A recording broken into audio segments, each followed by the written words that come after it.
If everybody could find their seats, we're about to begin.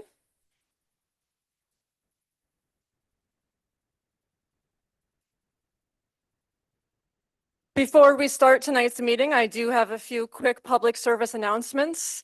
For an emergency, please note the exits on either side of the chambers and proceed down the stairs. Bathrooms are located out the door to my left, women's to the right, men's to the left. We allow 30 minutes for public speaking. If you have not done so, please sign up at the podium. Zoom speakers are only permitted if you signed up by emailing the city clerk by 11 a.m. today. If you did sign up, you must turn on your camera so we could see you as you address the council. Please note that the council has rules of decorum for our meetings, including the public speaking portion. We ask that respect be shown to all, whether they serve on the council, on the staff, or are here as public members. As noted on the signage, we do not allow weapons of any sort, signs mounted on wood, metal, or similar material, or signs larger than 19 by 24. If you have an appropriately sized sign, you cannot raise it in the air as this could affect a person's line of sight, and this will help us ensure that we comply with open meeting law. Not only are we here tonight to listen to the public's voices, but we are also here to conduct government proceedings.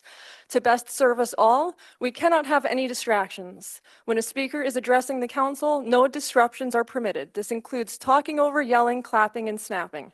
When this body proceeds with the day's business, we also need no disruptions. As per open meeting law, section 103, interruption of a speaker or government proceedings will not be tolerated. After one warning, anyone interrupting a speaker or the proceedings of tonight's meeting will be removed from chambers.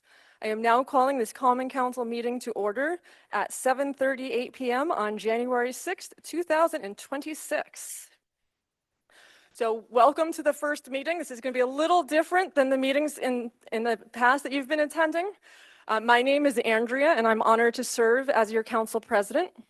Tonight's meeting is special as we swear in the 2026 council, welcome several special guests, and continue with some good governance. To begin, I want to explain the choice of America the Beautiful, as it may seem inappropriate given the state of our nation, marked by fear, chaos, and cruelty under the federal administration, especially for our most vulnerable communities and neighbors.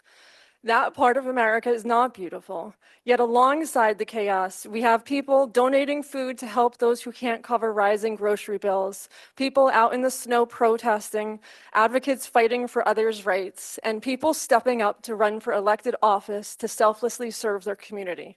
That is what makes America beautiful, and to whom the music is dedicated tonight. After this song is complete, let's join in a moment of silence to reflect on whatever beauty you have or you want in this life. However, before we get there, I am super excited to introduce two new friends of the Common Council and daughters of Alderwoman Marissa Marvelli, Claire and Amelie. They are going to lead us in the Pledge of Allegiance. So they're going to come up, and if you are able, please rise for the Pledge of Allegiance.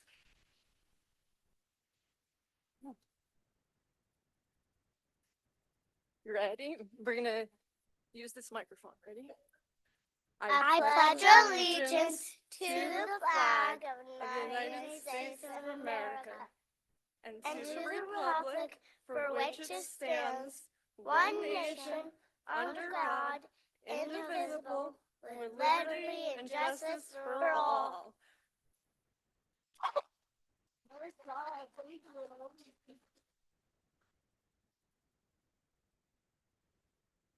You may be seated.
should move the podium. It is now my pleasure to introduce a person in our community who passionately helps and serves every chance that she gets. She was our alderwoman and majority leader on the council for many years and a dear friend of mine. And I'm looking for her. She is here, right? There we go. And her words are always inspiring. So when I was thinking of this year, who I wanted somebody who was all about community and who could inspire a room full of people, it's Rita Worthington. So Rita will be giving our invocation. Do you want us to turn around the podium? Yeah.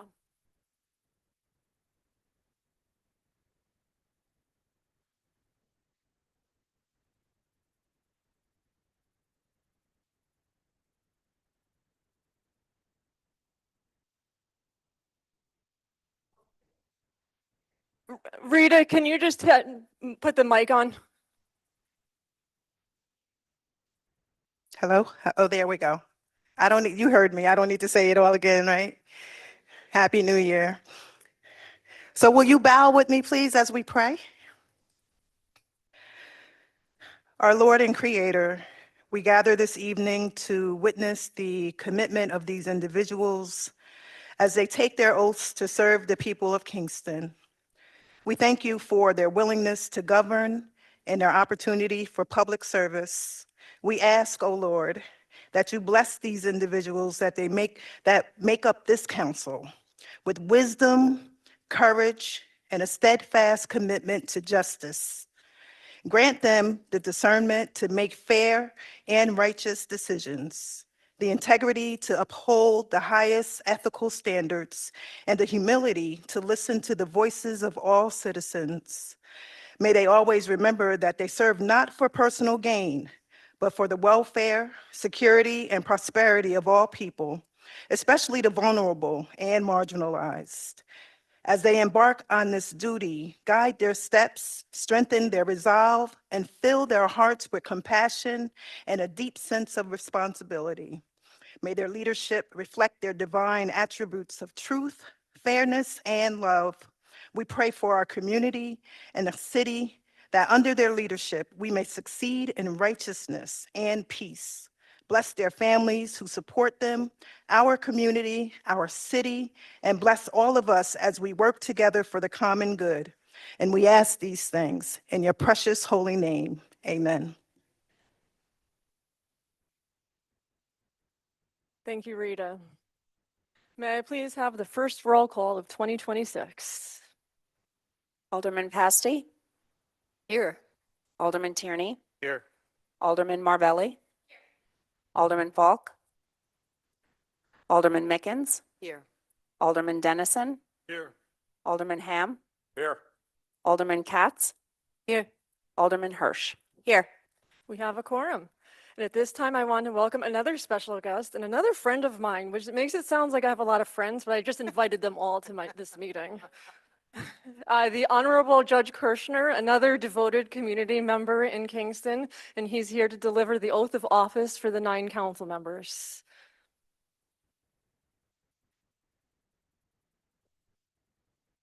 I'd like to say this is an honor for me, and I appreciate very much the time and effort, sacrifice that I know lies ahead for all of you, and many of you have already experienced that sacrifice, and despite that, have returned to do it again. So God bless you. So at this time, I would ask you all to rise. And if so inclined, raise your right hand and repeat after me. I do solemnly swear that I will support the Constitution of the United States and of the State of New York, and that I will faithfully discharge the duties of the office of Alderman for the City of Kingston according to the best of my ability. Congratulations and good luck. Thank you.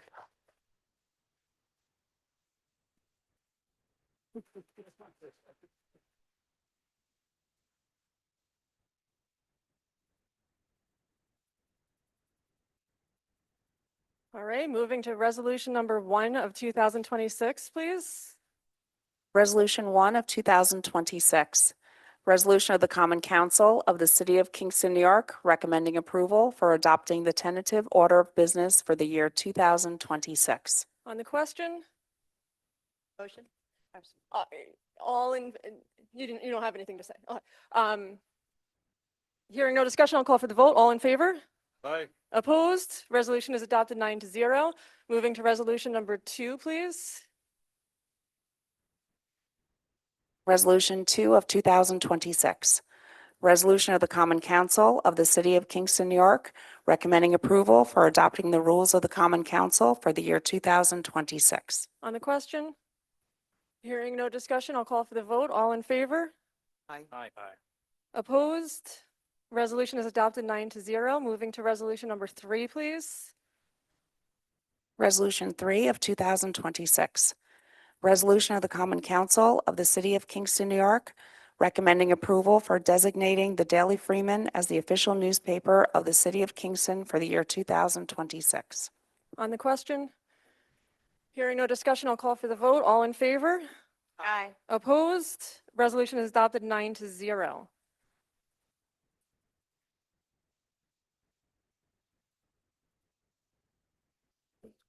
We're now entering into the public speaking portion of the meeting. We have allotted 30 minutes for this purpose. Speakers will have 3 minutes. Please be aware that I will give a verbal 30-second warning. If there are remaining speakers after 30 minutes, I will call for a motion from the council to extend the period for another 30 minutes. Speakers, direct your comments to the chair, as council members cannot engage in debate during this time. Please state your name, and this is a rule change for all you regulars. Our new rule is for you to say your name and your ward number, and if you don't live in Kingston, to say the name of your municipality instead of your home address. So if you come up, like I would be Andrea Schott from Ward 9. Say that, so please state your name and ward number or municipality on the record before you begin. There could be no distractions from the audience in chambers when a speaker addresses the council. The Common Council has also received written comments for our consideration, and they could be found on the city's website under tonight's agenda. May I have the first speaker, please? June Neiman.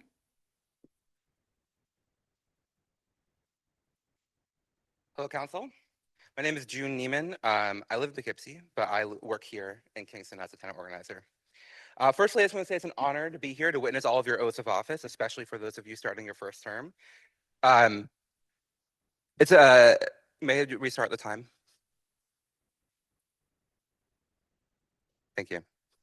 So it's an honor to be here to witness all of your oaths of office, especially for those of you who are starting your very first term. I mean, that's what tonight should be about, a celebration of a new Common Council. Instead, many of us are here for a different reason, to urge you all to override the mayor's veto of the rent stabilization resolution that council passed unanimously a few weeks ago.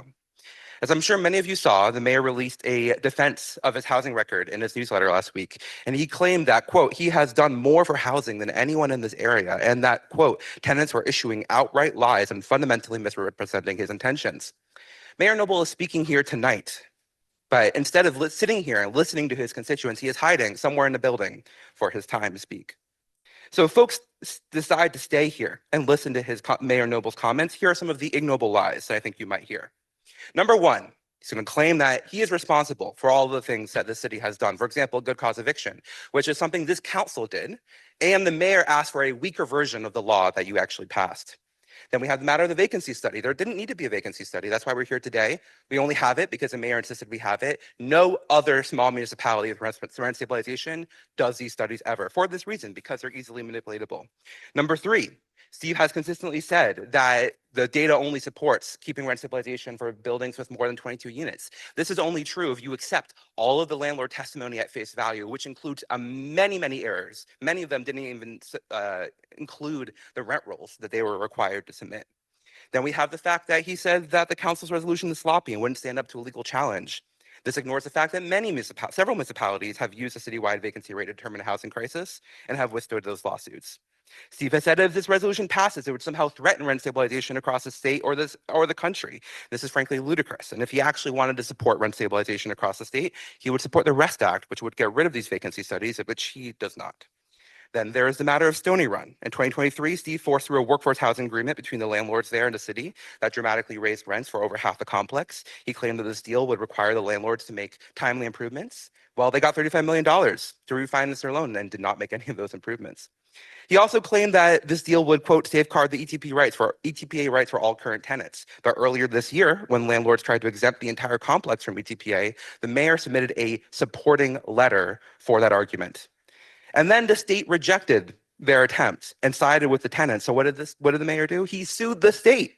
He sued the state. And his specific claim is that he wants to be able to do the same thing with Stony Run with other rent 30 stabilized 30 buildings, seconds. all while claiming that he truly does support rent stabilization in our city. I'm sure that we'll hear some of these lies and maybe some others tonight, but I can say for sure that the claim that he has done more for housing than anyone in the area might be the biggest one of all. Thank you so much. I urge you to override the veto.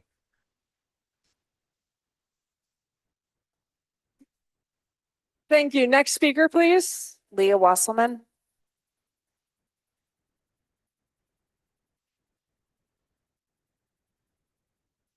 Good evening. You probably all know me by now. Leah Wesselman, Ward 9. I'm a homeowner. I'm not a tenant. I'm not a landlord. First, I would like to congratulate my Ward 9 Alderwoman, Michelle Hirsch, as the new Majority Leader of the Common Council. You truly have your finger on the pulse of this entire city. Secondly, welcome to our city's 4 new Common Council members. You probably didn't foresee the events that have unfolded since the election night, huh? We the people have every confidence that you'll do right by your constituents. Thank you for stepping up to represent the 30,000 people of our city. This is the 4th time I've gotten up to speak about rent control. I've spoken about statistics and numbers that affect our people here, including homelessness up 51% since 2022. $9.5 million spent by Ulster County taxpayers alone to house the homeless last year. 1 in 5, or 20% of our city lives at poverty level. And the average stay in homeless shelter squalor is over a year to a year and a half. We are in crisis, period. And to you, Steve Noble, I have a few things to say.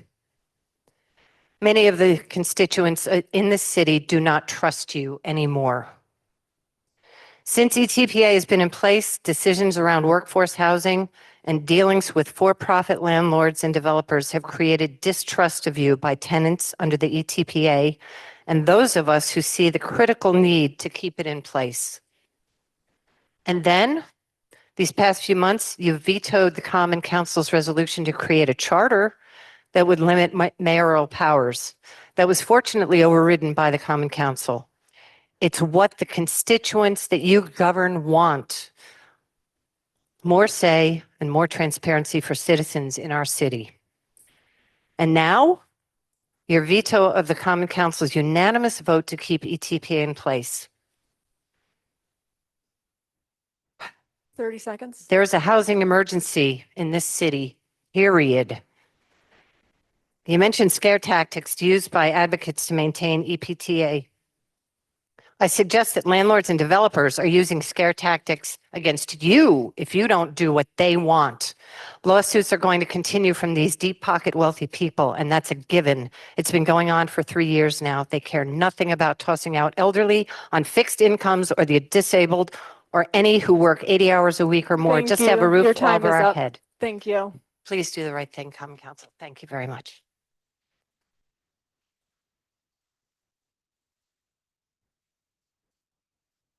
Next speaker, please. Joshua Unterbach.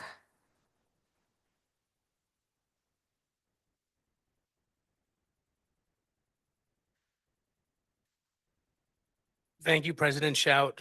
Ladies and gentlemen of the Common Council, appreciate your time and attention on this matter. I'm a homeowner and a landlord in Ward 9. I am a strong proponent of rent stabilization as it protects the working families of this great city. The families that you see represented in front of you here stand to be protected. I come from a working family. I rent two working families. We cannot overstate the importance of this measure. I do not see a lot of the faces that stand the fiscal windfall of repealing rent stabilization in this room. I don't see Bluestone Realty. I don't see Keller Williams. I live 3 doors down from the Chestnut Mansions apartment. You see standing before you are the working families that make this city what it is, and we are entitled to the protections of stabilization for rental units. Thank you for your time.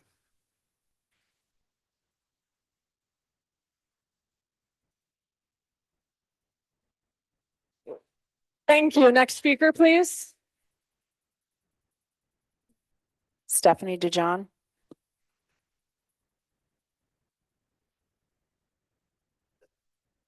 Hi, I'm Stephanie DeJohn from Ward 9.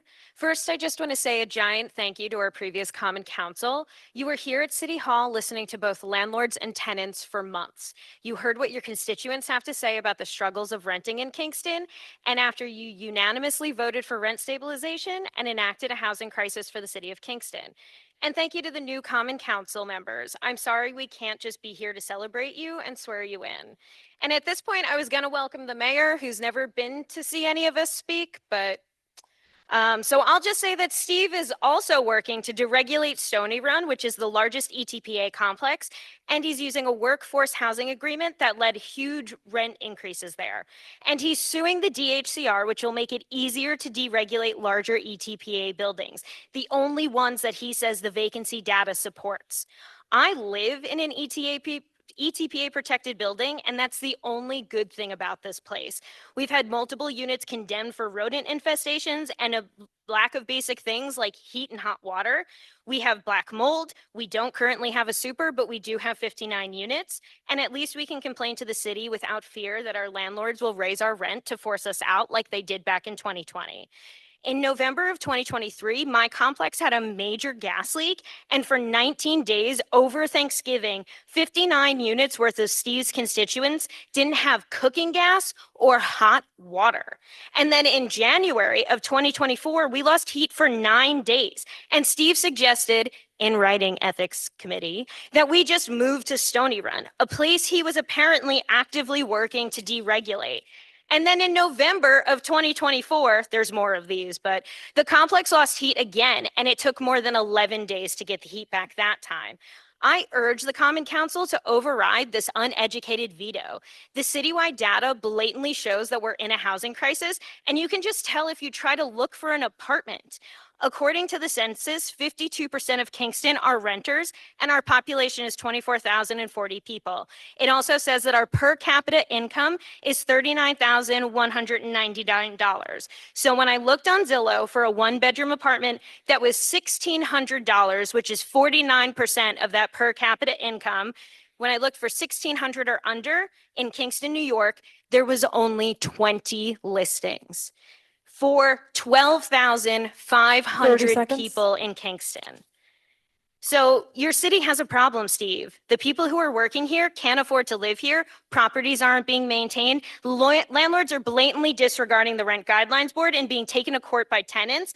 And the amount of unhoused people in the street is devastating. Steve, you're out of touch with your city, and what the renters need now is for you to get out of our way. So please help your constituents, Common Council, and override this absolutely disgusting veto.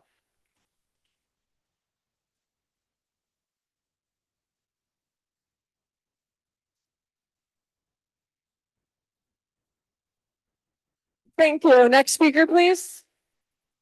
Laura Sismazia.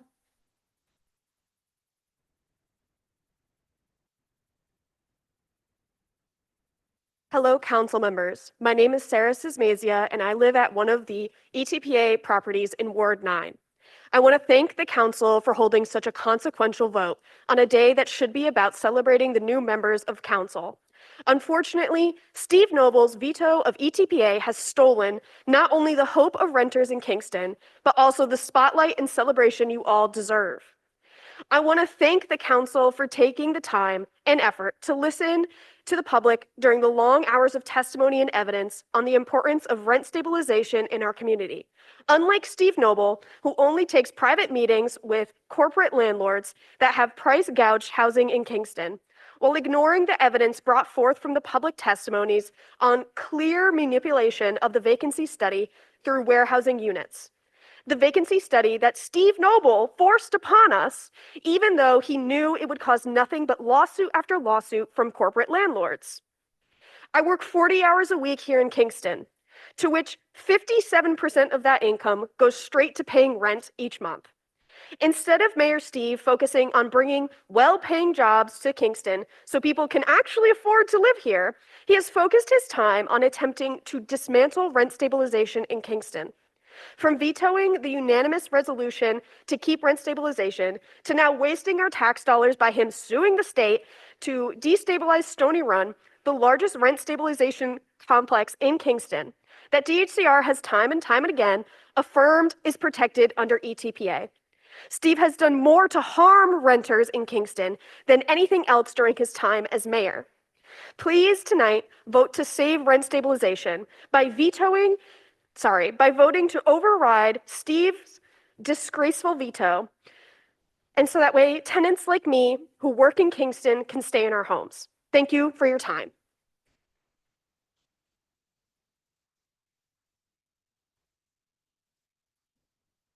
Thank you. Next speaker, please. Lisa Lerner.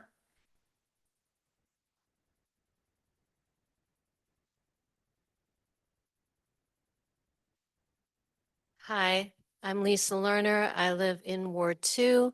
I am currently in an ETPA covered building with 7 units. First, I would like to congratulate the new council members on their appointments, and I look forward to having them serve our community.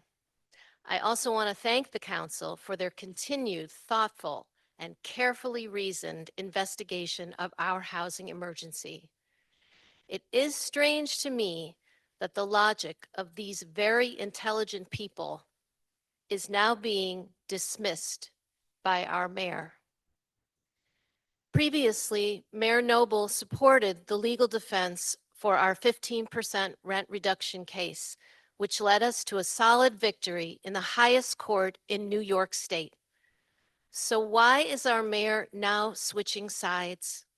Why is he aligning himself with wealthy property owners who by and large do not live in the city he governs?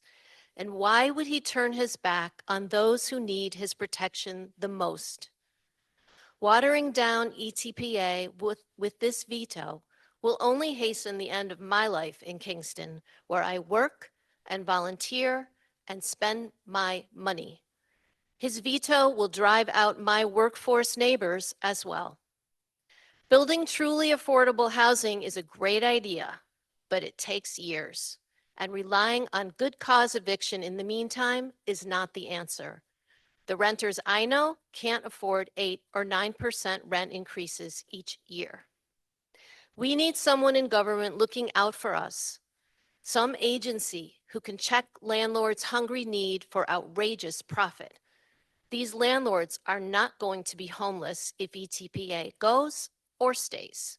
It's the people of Kingston whose lives are being toyed with here.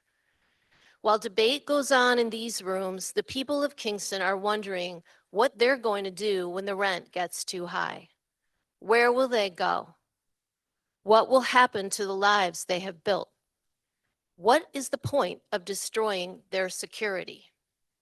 If our government is truly interested in protecting tenants, then it should do that without reservation.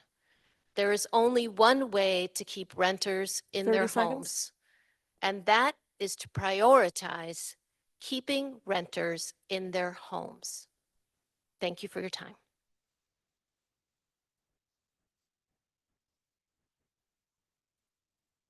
Thank you. Next speaker, please. Amanda Treasure.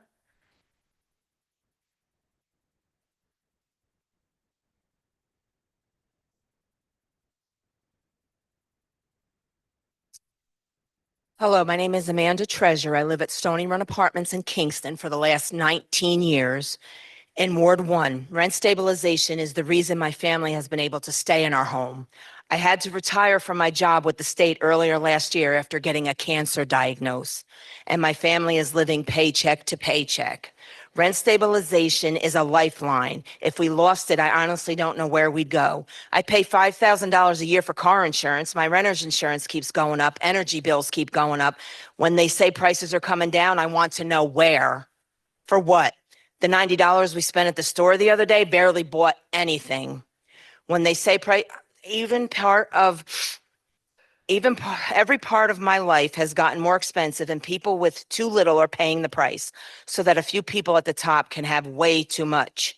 3 years ago, I helped fight for the rent reduction, which was upheld in the court this year. Right after we won, Mayor Noble struck a deal with my landlords to deregulate the buildings. In the years since, roughly half of the complex has lost protections, and new tenants are paying 50% more than they should be. My experience with the mayor back then was that he is friendly to your face, but will stab you in the back without a second thought. He likes to pretend that he's for the tenants, but he really is for the landlords and the wealthy folks in our community. This veto is yet another stab in the back from the mayor. It's awful, but not the first time it has been done. Something like this. He's already screwed over so many of my neighbors, and I don't want to see him do it again to hundreds of other tenants here in Kingston. It's unfortunate that we even have to be out here advocating for what we need, but we have to stand up for what's right. It's not fair that working class people in this community do everything they can to stay here while the mayor is trying to push them out. I'm here today to ask the council to continue standing with us and support a veto override. Ultimately, I believe we need new leadership in this city, and I will work to make that happen over the next 2 years. Thank you for your time, and thank you for the council for standing with your constituents. And congratulations to the new women, to you new guys.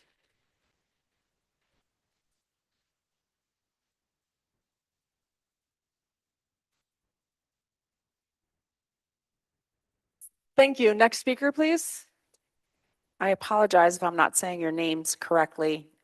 Dejanay Spruill.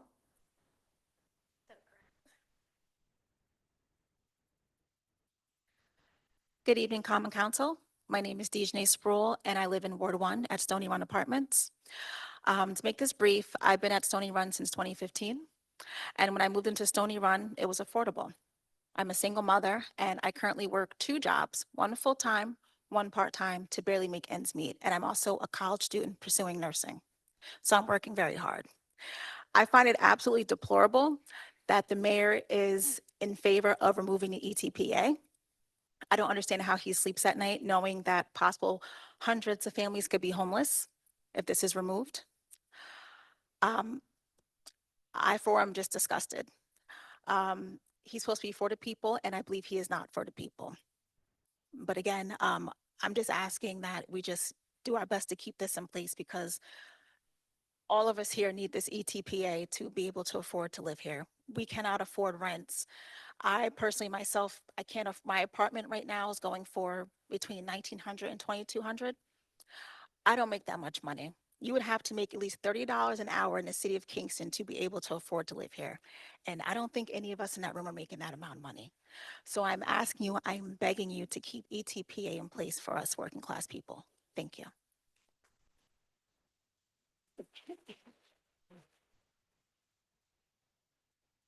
Thank you. Next speaker, please. Lily Thompson.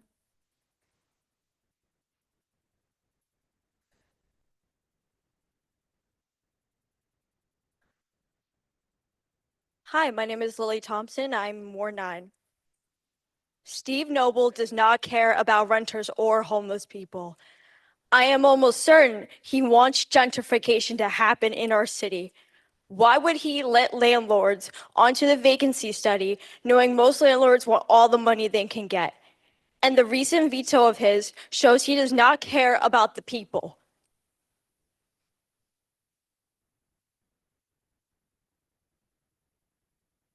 Everything he did with trying to help the city housing crisis in our city was only performative.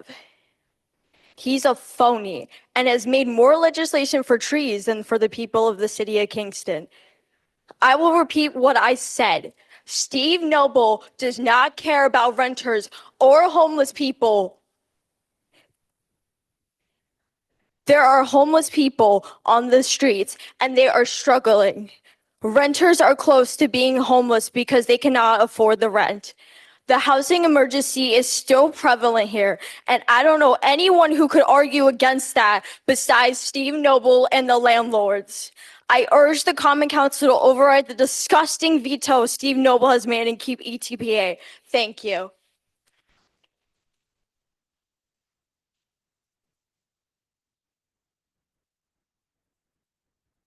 Thank you. Next speaker, please. Bridget Kelly.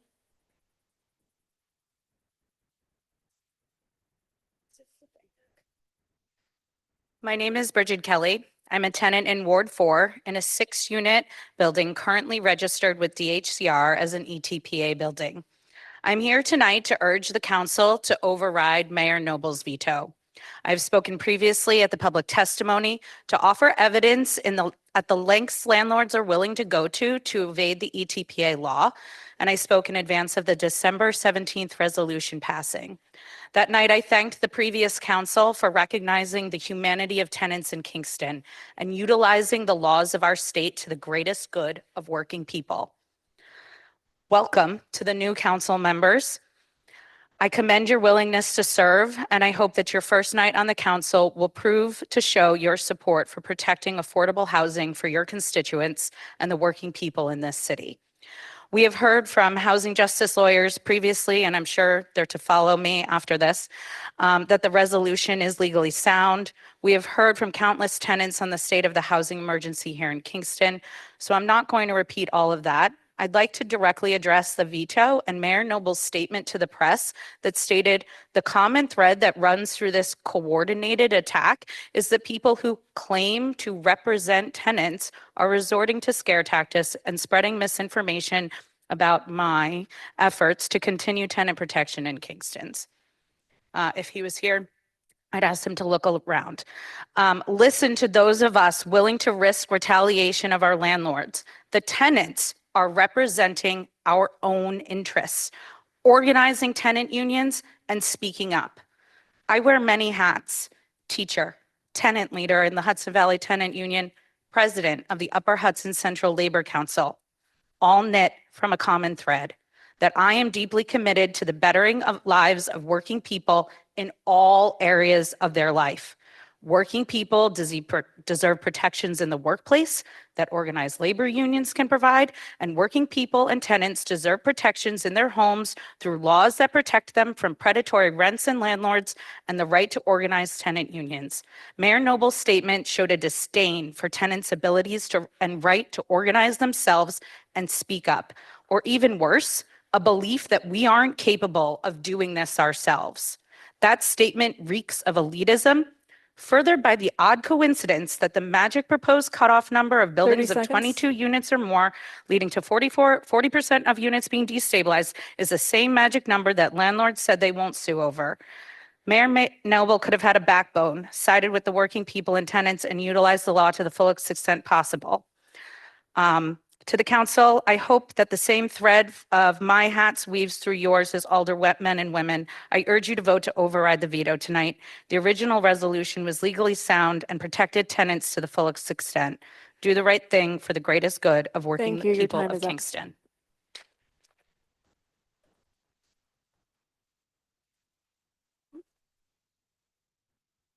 Thank you. Next speaker, please. Hadley Parham.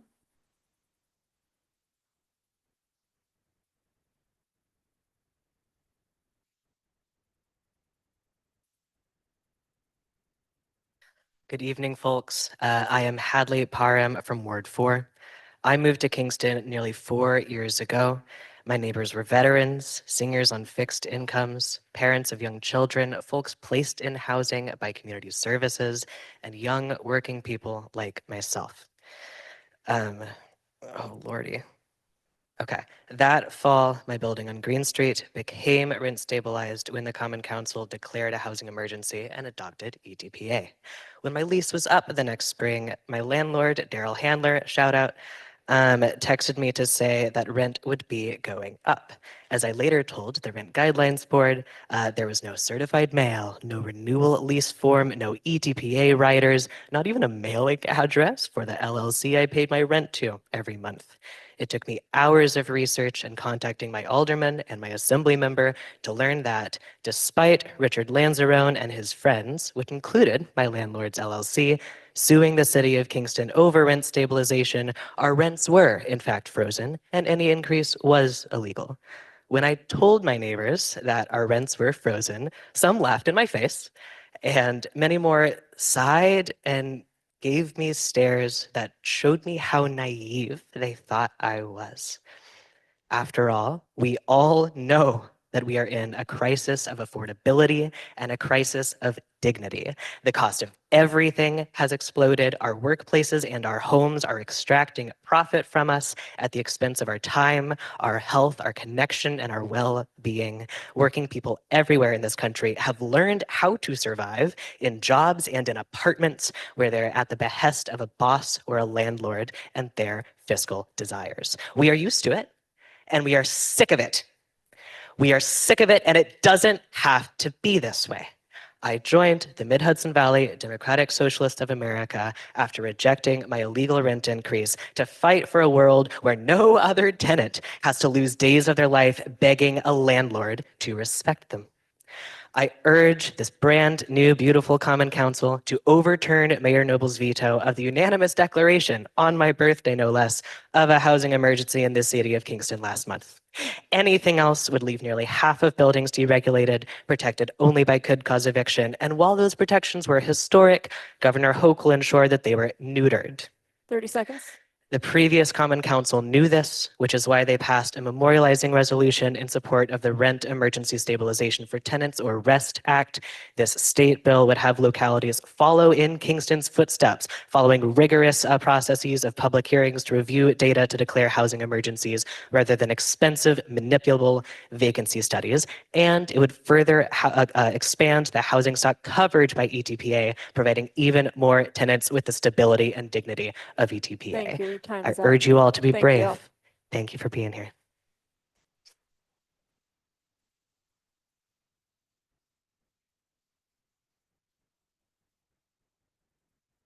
Happy birthday, too. Common Council, that's 30 minutes. Can I have a motion to extend for another 30? Motion by Michael Tierney, second by Michelle Hirsch. All in favor to extend for another 30 minutes? Aye. Anyone opposed? We have another 30 minutes on the window, or on the clock. Next speaker, please. Howard Weiss.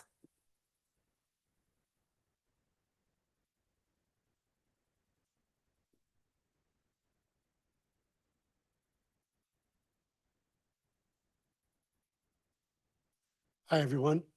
My name is Howard Weiss. I live in Ward 9, and I interact just about every day with Kingston tenants in my role with For the Many's Tenant Hotline.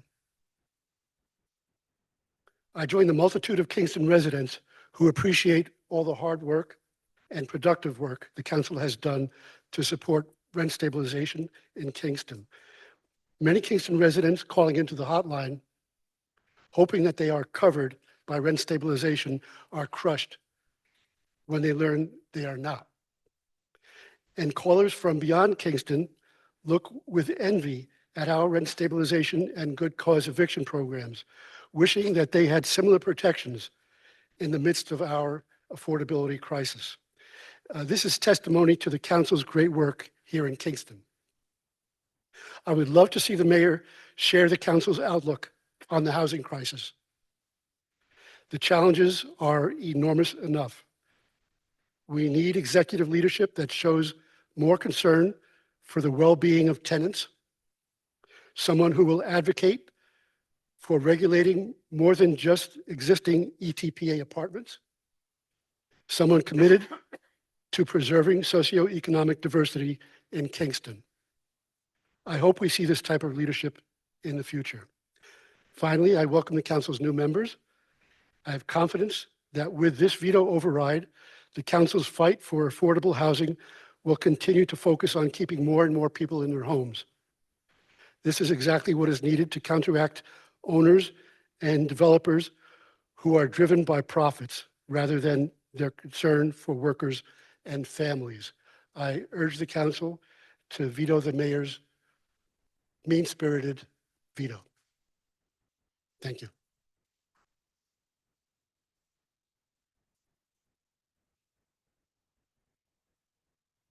Thank you. Next speaker, please. Shay Kessler.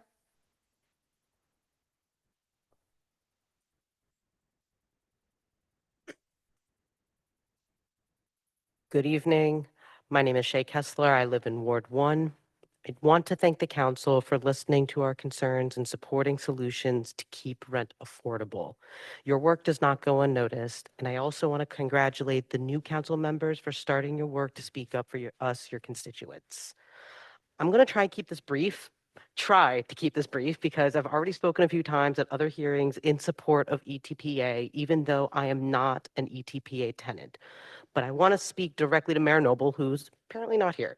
But before I continue, can we get a show of hands of people who are here because we have a housing emergency? So if we have a housing emergency, then, and Mayor Noble claims that we have a housing emergency, why isn't he here? Where is he? The council voted unanimously in favor of ETPA, and yet here we are again pleading to make living affordable and accessible. Wouldn't somebody in your position want to keep rent affordable so your constituents can continue to live here?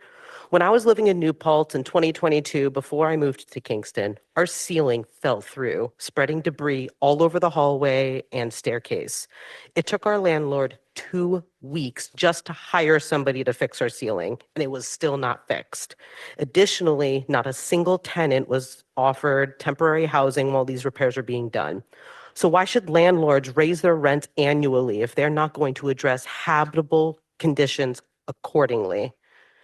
I've said it before, and I will say it again. If a landlord cannot afford to repair the property, they cannot afford to own property. Mayor Noble, your veto is beyond disappointing and indicative of your apathy towards your most vulnerable constituents. Your ignorance is causing harm and violence. Shame on you. You have a choice to make. Either support your constituents or continue to sell us out to your landlord and developer besties and ruin our democracy. To Common Council, let's kick elitism and wealth out of our politics and override this veto. Thank you for your time.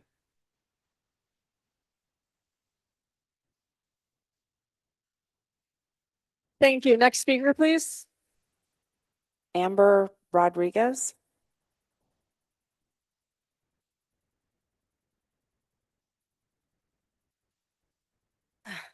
Good evening to the new and returning members of the Kingston Common Council. My name is Amber Rodriguez. I am a lifelong Ulster County resident and I currently live in Ward 2 here in Kingston. I want to thank the council for taking the time to hear our testimony tonight, and I want to specifically acknowledge the returning members who have not only listened to evidence presented, but who have consistently stood on the side of Kingston's tenants.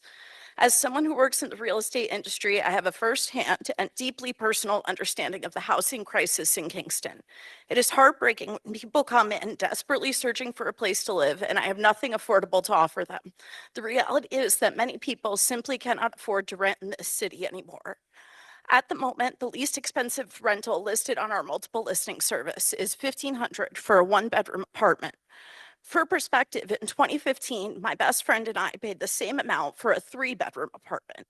That very same unit was listed earlier this year for nearly double, $2,700, and ultimately rented for $2,495. That tenant is also responsible for all utilities, including water. If my friend and I were searching for that apartment today, our share would be approximately $1,247.50 each, plus utilities, which would amount to several $100s per month, an amount that would have been completely out of reach for us. I understand that taxes have increased, but does that truly justify nearly doubling the rent, especially when this unit is owned by a so-called mom and pop landlord who is not even covered under the current ETPA laws? I have attended many of these meetings over the past few months, and I want to pose a question to Mayor Noble. What am I supposed to say to renters who come into me seeking help? How do I comfort them when they're crying because they fear that they and their children may soon be homeless? It is clear to me that those in power are doing their best to squeeze the lifeblood out of Kingston. Greed has clouded their judgment and in the process, they have forgotten the working people who keep this city running. We also know that if this process is left solely in the hands of the landlord, data will be falsified because it serves their interest. We have heard testimony from tenants who have witnessed warehousing in their own buildings. We know that tenants who were promised rent reductions never received them, and we are aware of the mayor's plan to deregulate Stony Run and other ETPA-covered buildings, actions that are both unconscionable and shameful. In 2015, Kingston was a wonderful place to live. I met some of my closest friends 30 because I could seconds. afford not only my rent, but also to go out and enjoy my city. Every resident of Kingston deserves that same opportunity. Consider the economic benefits of people having disposable income, fewer shuttered restaurants and businesses, and more money circulating within our local economy. If we adopt policies that ensure only transplants can afford to live here, there will be nothing left for them to enjoy.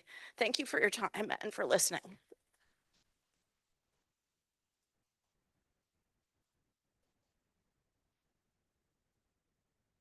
Thank you. Next speaker, please. Sophie Howard.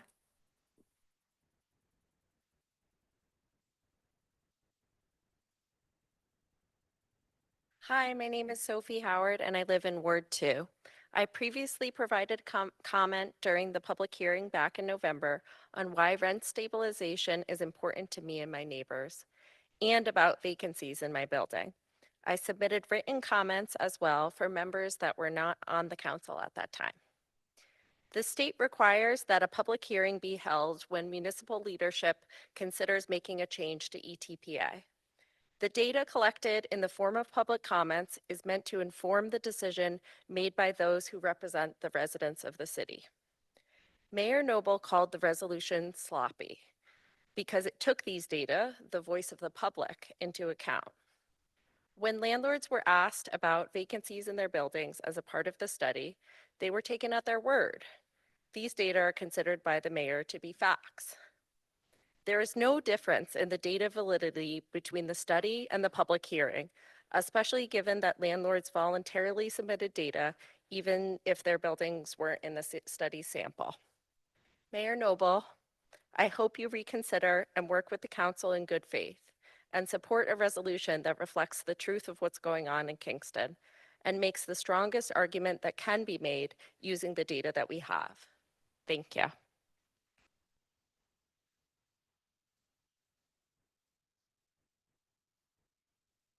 Thank you. Next speaker, please. Xavier Candler.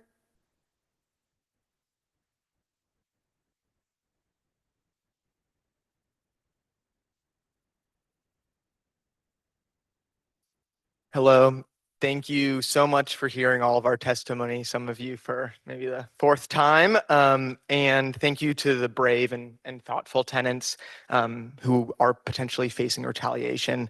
The care and the thoughtfulness of the council throughout this process really has been a true example of how local government can and should work. My name is Zava Candler. I live in Ward 9. I'm a tenant, and I'm the political director at For the Many. For the Many is a grassroots organization that fights to win elections and pass transformational laws throughout the Hudson Valley. We have an office here in Kingston, just a few blocks away, and have been deeply involved with the fight for rent stabilization since the very beginning. Last time I testified, I asked everybody in the audience to stand if they were in favor of keeping rent stabilization in Kingston as it stands. Given that we have 4 new council members, I would like to ask folks again to stand if they are in support of keeping rent stabilization. Thank you. Now I would like to see if there's anyone who would like to stand against ETPA. I guess they will fight in the court of law. Of course, this has been the case at every single one of our public hearings, but there are a handful of unchecked landlords who are against rent stabilization, as it decreases their ability to jack up rents, and they are promising to sue the city as they did in the past, even though, of course, that ended in a legal victory for the city of Kingston. These lawsuits, which we now know have been paid for by New York City real estate money, as revealed in November's bombshell report by the Times Union, are only one thing: an intimidation tactic meant to scare cities like ours. But we are brave. Our great city of Kingston and this council will not be intimidated by their weaponization of the legal system. However, the problem that we are facing today is an avoidable one. Relying on vacancy rates as the only measure of whether a city is in a housing emergency is absurd and outdated. We have heard from so many people who have made that very clear. There are tons of other forms of publicly available data that are not costly and easy to manipulate, which is why the state needs to pass the REST Act, which of course this council has already supported and we are very grateful for. So I urge the council to follow the recommendation of the previous council and of the many experts and tenants in the room tonight. Override the mayor's veto, say no to New York State real estate interests, say no to displacement, and say yes to continuing rent stabilization and keeping people in their homes. Thank you all.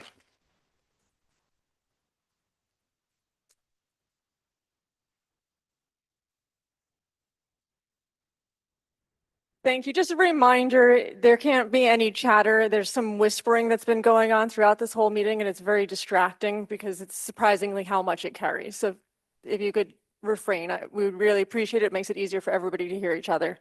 Thank you. Next speaker, please. Teresa Green.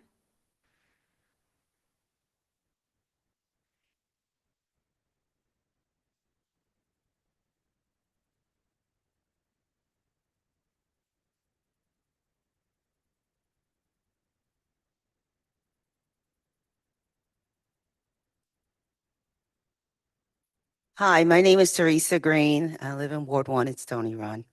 First, I want to give a congratulations to the wins of the incoming aldermen, Marissa Marvelli, Benjamin Falk, Michael Ham, Ruth Katz, and our incumbents, Sarah Pasti and Terrell Mickens. In reading Mayor Steve Noble's recent newsletter, two quotes stood out to me. One is, quote, "I was the first to bring ETPA legislation to the council," end quote, making it true that he takes full responsibility for ETPA. The second is, quote, "I am proud of my housing record," end quote. Since the implementation of ETPA, the housing situation has been a hot mess. There has been costly lawsuits, landlords and tenants pit against each other, and an escalation of tenants facing evictions throughout the city, with Stony Run leading with the highest eviction rate of all. There was much double talk from our mayor convincing us at Stony Run that the best save for us was to convert from market rate rent to workforce affordable housing. We were told it would be a save for Stony Run, that this would lend way to funds for better upkeep and upgrades to every apartment and that we so desperately needed. It was a lie. This simply allowed our landlords to get a hefty low interest federally backed loan, and our landlords were never held accountable to spend this money on the promised upkeep and upgrades to the property. Since our landlords received the $135,800,000, conditions have worsened. No amenities. Our pool hasn't been open for a full summer season in 3 years. Failing HVACs, filthy grounds, filthy hallways, rodent-ridden buildings, and now the addition of unsightly dumpsters with trash all alongside them. It's only going to get worse in the summer with the heat. And they continue to say they have no money for decent upkeep and upgrades. Workforce affordable housing has destabilized over 100 apartments at Stony Run and is a backdoor entrance to eliminating rent stabilization at Stony Run. And if other landlords are convinced to convert, could completely eliminate rent stabilization in Kingston altogether. Workforce 30 affordable seconds. housing is bad for Kingston and has destroyed Stony Run. Our mayor now would like to see ETPA exempted for 6-unit buildings built before 1974 and apply ETPA to 22-unit buildings and above. This change would cause many of his constituents to lose their ETPA rights and protections by destabilizing buildings with 6 to 21 units, therefore allowing landlords to increase rent and cause more housing devastation to them. Thank you. Your time is up. Thank you. Thank you.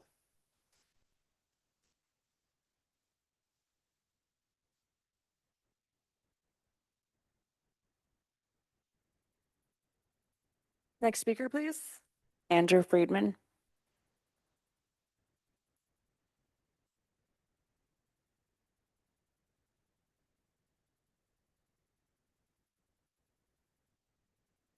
My name is Andrew Friedman. I'm a resident of Esopus. Thank you to the Common Council for this forum and listening to all of us. The mayor has vetoed Resolution 202 of the Common Council, citing factual errors, which he does not specify, and claims there are misstatements about the citywide vacancy rate, which he believes invites legal challenges. He then concludes that a new resolution should be drafted that limits the scope of the emergency protection to only properties of 22 units or more. Taking a look at the resolution by the council, it is actually measured and well argued and considers all the evidence within the context of an obvious crisis. It states all the vacancy rate figures from the study, but it also details many legitimate flaws and limitations of the study and highlights the study's dubious merit. The previous council not only cited testimony of tenants who witnessed warehousing, but they also cited that an independent consultant performed a follow-up investigation and found evidence of fewer vacancies within these buildings than had been self-reported by property owners during that study. The council has argued and reasonably justified the application and scope of these protections, and very similar resolutions in White Plains and Spring Valley, which also use the citywide vacancy rate, have already survived legal challenges. If the mayor had been present at any of the previous council forums, he would have heard hours of testimony from people living in these rent-protected units who explained how precarious their housing situation is and what would result if these protections were removed: displacement and outright homelessness. The Emergency Tenant Protection Act was not designed maliciously towards landlords. There is a provision in the law that allows landlords to apply for an exception if they are financially burdened by rent stabilization. It is very telling that not a single landlord has applied for this exemption. They are doing very well, and yet the mayor seeks to bend over backwards, nitpicking the interpretation of the law to favor the landlords. Is that the overall scope of what is just and right in this context? If this resolution is revised to limit its scope to dwellings of 22 units or more, there will be large numbers of people, many of whom who are with us tonight, who will face an untenable situation. The mayor seems to be perfectly fine with this outcome. However, you, the Common Council, have the power to use the legal tools 30 at your seconds. disposal to do all that you can to implement a policy that is overwhelmingly and obviously in the public good. Thank you for your time.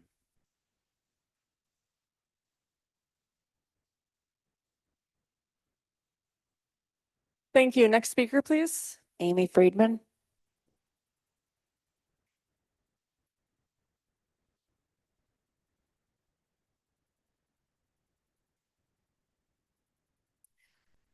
Hello, my name is Amy Friedman. I'm a homeowner in Esopus. I work as a care manager with offices in Kingston and Poughkeepsie. I work with people who live in affordable housing and people who are homeless due to lack of affordable housing. In the past, I've spoken more about their experiences, but today I'm here to make a pragmatic argument for a pragmatic mayor. The council's resolution 202, which cites the citywide vacancy rate to justify declaring a housing emergency and for extending rent control to all classes of protected rental housing, mirrors similar resolutions in White Plains and Spring Valley and takes advantage of discretion explicitly covered in the language of the state law itself.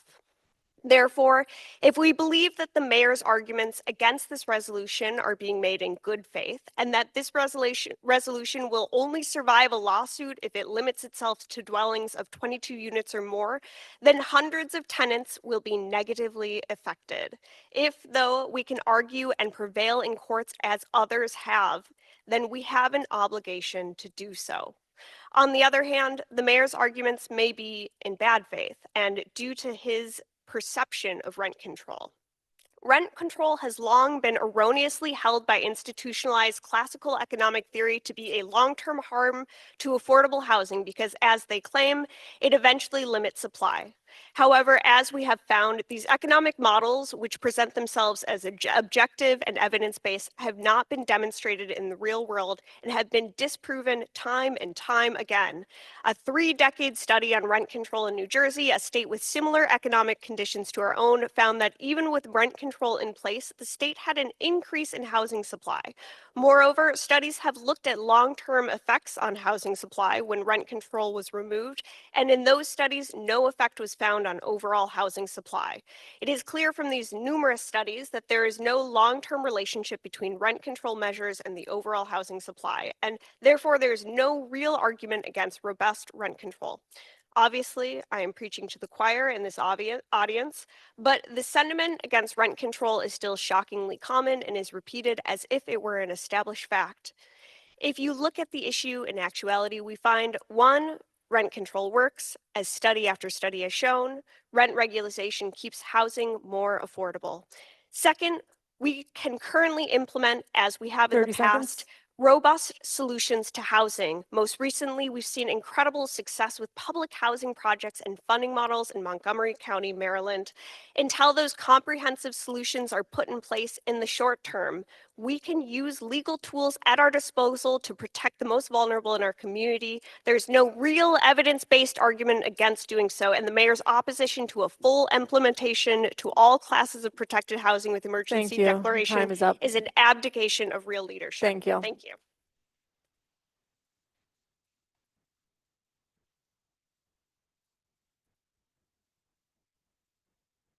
Thank you. Next speaker, please. Jenna Goldstein.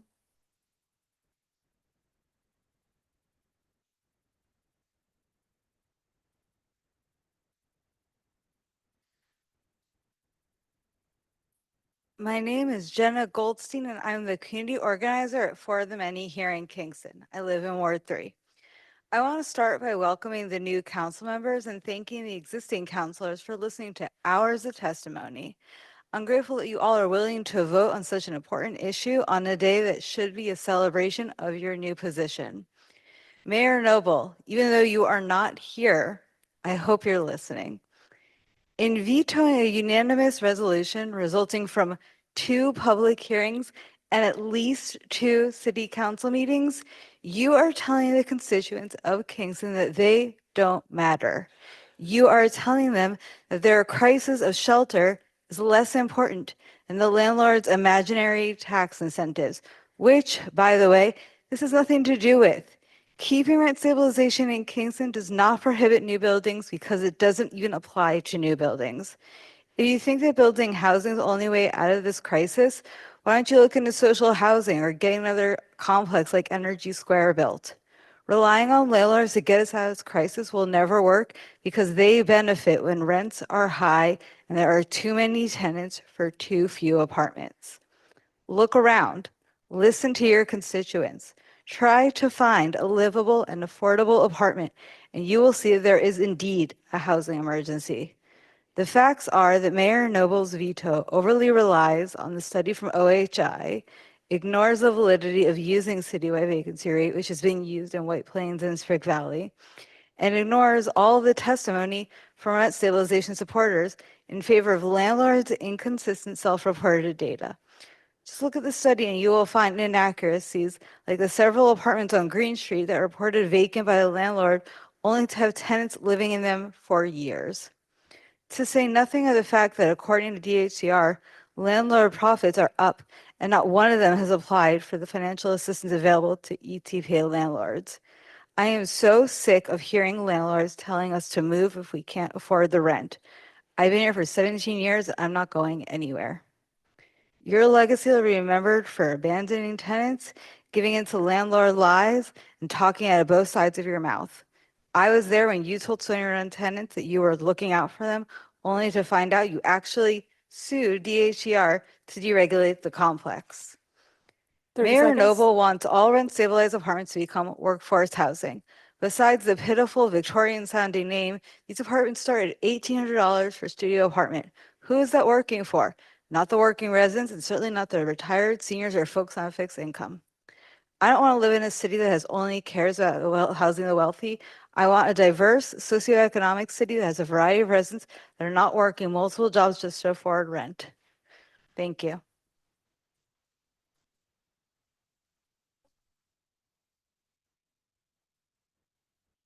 Thank you. Next speaker, please.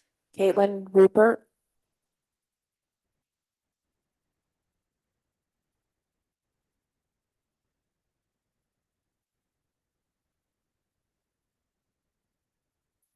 Hello, my name is Caitlin Rupert, and I live in Ward 4 in an ETPA apartment.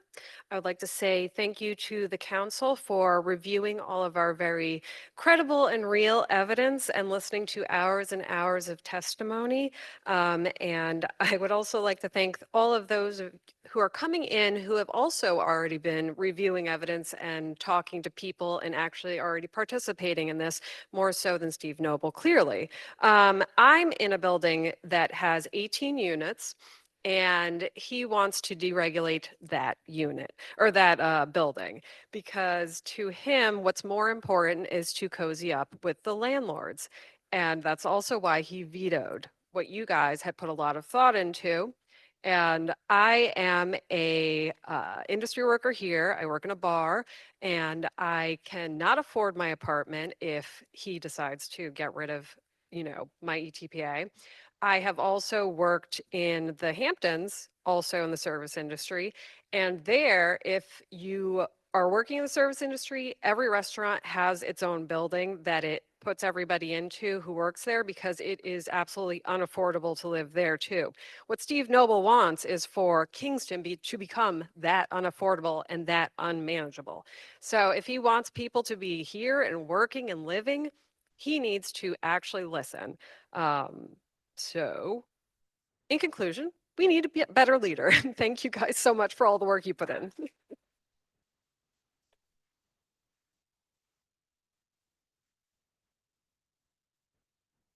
Common Council, that's 30 minutes. Do you have a motion? Motion by Michael Tierney, second by Sarah Pasty. All in favor to extend for another 30 minutes?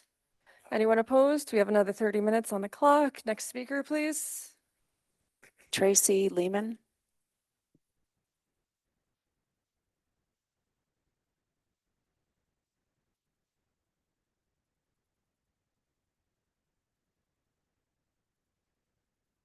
Hi, good evening. My name is Tracy Lerman. I live in Ward 8, and I'm here to speak in support of rent stabilization for the city of Kingston. I am not a tenant. I don't receive rent stabilization. I'm a homeowner and I'm a landlord. And I can tell you that just from my experience as a landlord, there's definitely a housing shortage in this city. When we post apartments on whatever list, in fact, we haven't posted one in a long time because our tenants want to stay in the housing we offer them. But when we have had vacant apartments, I will receive 30 emails in a couple of hours just demonstrating how many people are desperate for not just quality housing, but any housing. We're in an affordability crisis right now. We're in a housing crisis. Most people in this country and in this city are 3 paychecks away from homelessness. They can't afford basic car repairs, and things are just getting increasingly and wildly expensive, whether it's healthcare or groceries or any other of the things that are necessary for basic living. It's unconscionable that Steve Noble would override the unanimous vote of his council and veto this resolution that is a lifeline for people who are working in retail or in service industry jobs or are not making enough money to afford the overpriced rents in this city. I'm a privileged person, but I don't want to live in a city that is just for the wealthy. I want to live in a vibrant, diverse city that people with all kinds of income can afford to live, and not just afford to pay their basic needs, but can afford to enjoy their lives and raise their kids here. I urge the council to vote unanimously to override this veto and to support the residents of Kingston who are protected by rent stabilization. Thank you very much.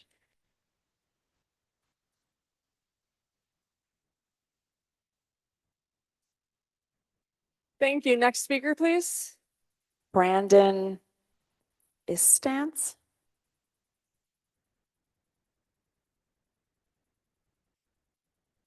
Hello, my name is Brandon Estenes. I live in Ward 5. Happy New Year and welcome to all the new Alder people, and thank you for your service to our community. A lot of you have heard my spiel. If you haven't, I'll send the letter again. But so rather than recapitulate that at length, that one, the results of the vacancy study are economically unlikely in the first place, and two, the data of the study has been demonstrated to be bunk. I just want to share that since a lot of attention has come to the legal defensibility of ETPA in Kingston, I want to thank the Hudson Valley Tenants Union, the Hudson Valley Justice Center, for doing the hard empirical work that has informed us that the vacancy study is not defensible. And I want to thank all the tenants and others who made much of this information available. It's thanks to their work and thanks to this information that if the city is challenged, I have the confidence that we will prevail. We're lucky to have a community like this. I urge you to override Mayor Noble's veto.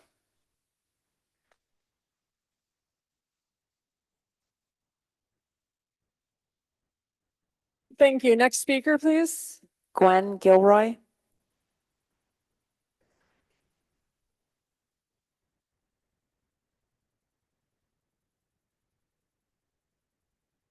Good evening, everyone. My name is Owen Gilroy. I live on the south side of town on Lucas Avenue. I've been renting there these 3 years past on an old defunct horse farm that the tenants, the landlords just turned into an Airbnb ranch for a while before they caught some heat from the planning department and decided to finally rent to, well, long-term renters like me. I cover my rent with about a third of my take-home pay. I drive a forklift at an Amazon warehouse. I'm part of a growing group of employees there that are trying to establish a bargaining unit and a contract so that the insane cost of living in this area is no longer an existential crisis. In the meantime, really the only backstop for people like me, if I was to have my rent raised by 9 or 10%, and have no more recourse at the one-room cabin with no indoor bathroom or shower that I'm lucky to be able to afford, would be the kinds of housing units protected under the remit of the ETPA. Without that kind of backstop, people like me have very little options left in this county, in this zip code. So I urge all of you to please, if you care about people like me, please repeal this veto so that we can have some kind of life in this area. Thank you.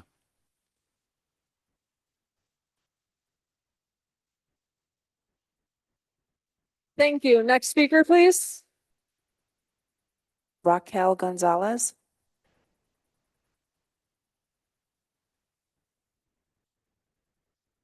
Good evening. My name is Raquel Can you just Gonzalez. put the mic down a little bit more? Good evening. My name is Raquel Gonzalez, and I live in Ward 1. I live in Stony Run. I'm here in behalf of myself and my family, but also others. When I moved up here, I was a victim of domestic violence. I was homeless. And the city of Kingston opened up their arms and homes, and I was able to rent before. The landlord I had previously to Stony Run, he was a slumlord. I ended up breaking my back in his house. Now I'm at Stony Run. I told them what I was going through. They waited a week before I signed my lease to up the rent by $500. They knew I had nowhere else to go, so I had no choice. I'm asking you to help not only us, but the single mothers in the shelters with their children who have to give their kids microwavable foods because there's no stoves, there's no refrigerators.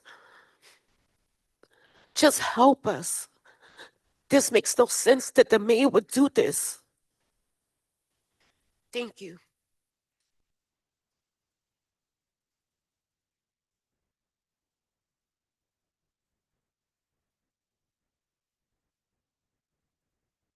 Thank you. Next speaker, please.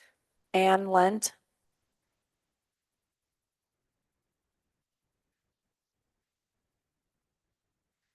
Hi guys, I'm Ann Lent from 305 Hurley Ave, Ward 1.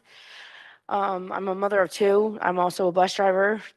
The previous I was like a blubbering idiot. I'm sorry.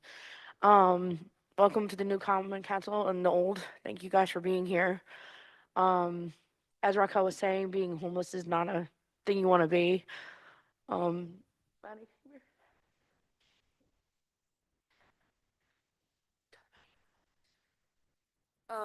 Hi, I'm Madison. I'm Ann's daughter. I'm 13. We were homeless for 4 months. What one thing did we? We lost our house in August because our landlord resold it to flip the place, and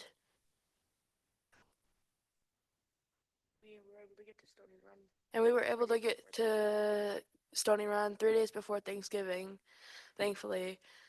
But if you guys don't override this veto, we won't be able to keep our house and end up in the shelter again. We have multi-families that were there. You come and go, but you have to tell them where you work, what times you leave. The kids have to be in the rooms by a certain time, eat in the kitchen by a certain time. They lock the door, so in the morning the people that have to work can't get coffee. It's not a way for kids to live. And I see a lot of kids every day that are homeless, and it's hard because I have to drive them. And it's really hard because I grew up with lots of kids that ended up homeless, whether it was childhood best friends, friends from school, even neighborhood kids. It's just really hard seeing them go through this hardship without anybody to go to. And if Mayor Noble passes this veto that he wants to do, there's kids out there that are on the spectrum that cannot handle change. My son is one of them. He's high functioning autistic with ADHD, and he does not do well with change. So I need you guys to pass this, please. Thank you.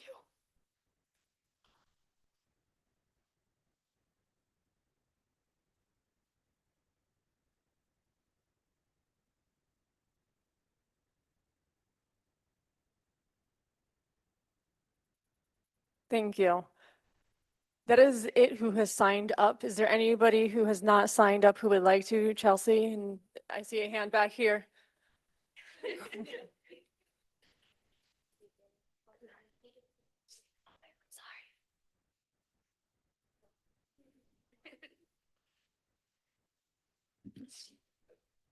Chelsea Villalba, Ward 1.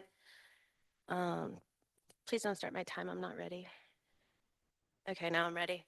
Rezo a los ancestros nativos de estas tierras, quienes nunca permitieron la falta de vivienda, y a los ancestros de mi linaje, para que les concedan a ustedes lo mismo que facilitan y permiten que les sucedan a los más pobres y vulnerables de nuestros vecinos.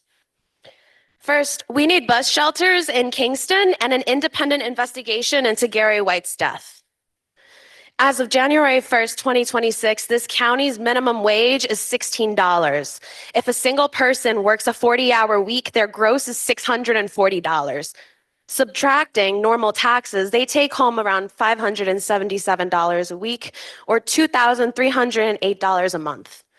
If this person lives in a one-bedroom apartment in Kingston, it will cost them $1,300 to $1,700 a month. For argument's sake, we'll give them a lower rent of $1,300. After the first of the month, this person has $1,000 remaining for the rest of the 30 days. Let's say this person spends $400 a month in inflated food costs, $120 for gas, $100 for car insurance, $120 for heat and electric, $75 for the phone bill, $75 for Wi-Fi, and $100 to pay off the credit card you used to afford your remaining bills. You're left with $18. With these conservative estimates, you can't even contribute $20 to the local economy because it might literally break the bank. Imagine if you're a single parent, you're in the red. There is no room for savings. There is no room for error. This is not a hypothetical. This is real. There are people in this room who pay utility bills late consistently because they don't have a choice. With this administration's policies and economy, most of us won't ever own a home. These are our local grocery workers, the people who sell us coffee every morning, who serve us our drinks in the evening, our maintenance and custodial workers, the unsung heroes and backbone of every vibrant city. These are single parents, people with disabilities, people with cancer. We are people. And every job is dignified because every job contributes to our city continuing to run. If Steve is trying to raise the rent, I expect to see equal advocacy for a higher minimum wage. I expect the mayor to live in a Stony Run apartment or emergency housing for a week so you can better understand your constituents facing relational abuse by their governments. You can't be productive or reach self-actualization if you're anxious, depressed, and raising your blood pressure, worrying about how to pay your rent every month. I know in every fiber of my being, if Kingston defines affordability based on what the city's AMI actually is, it will be a beacon of hope. It will bring more tourism, more revenue, allow the humanities, the arts, and our children to flourish. Thank you. One last question. Where's Steve? Where's Steve? Where is Steve? Where is Steve?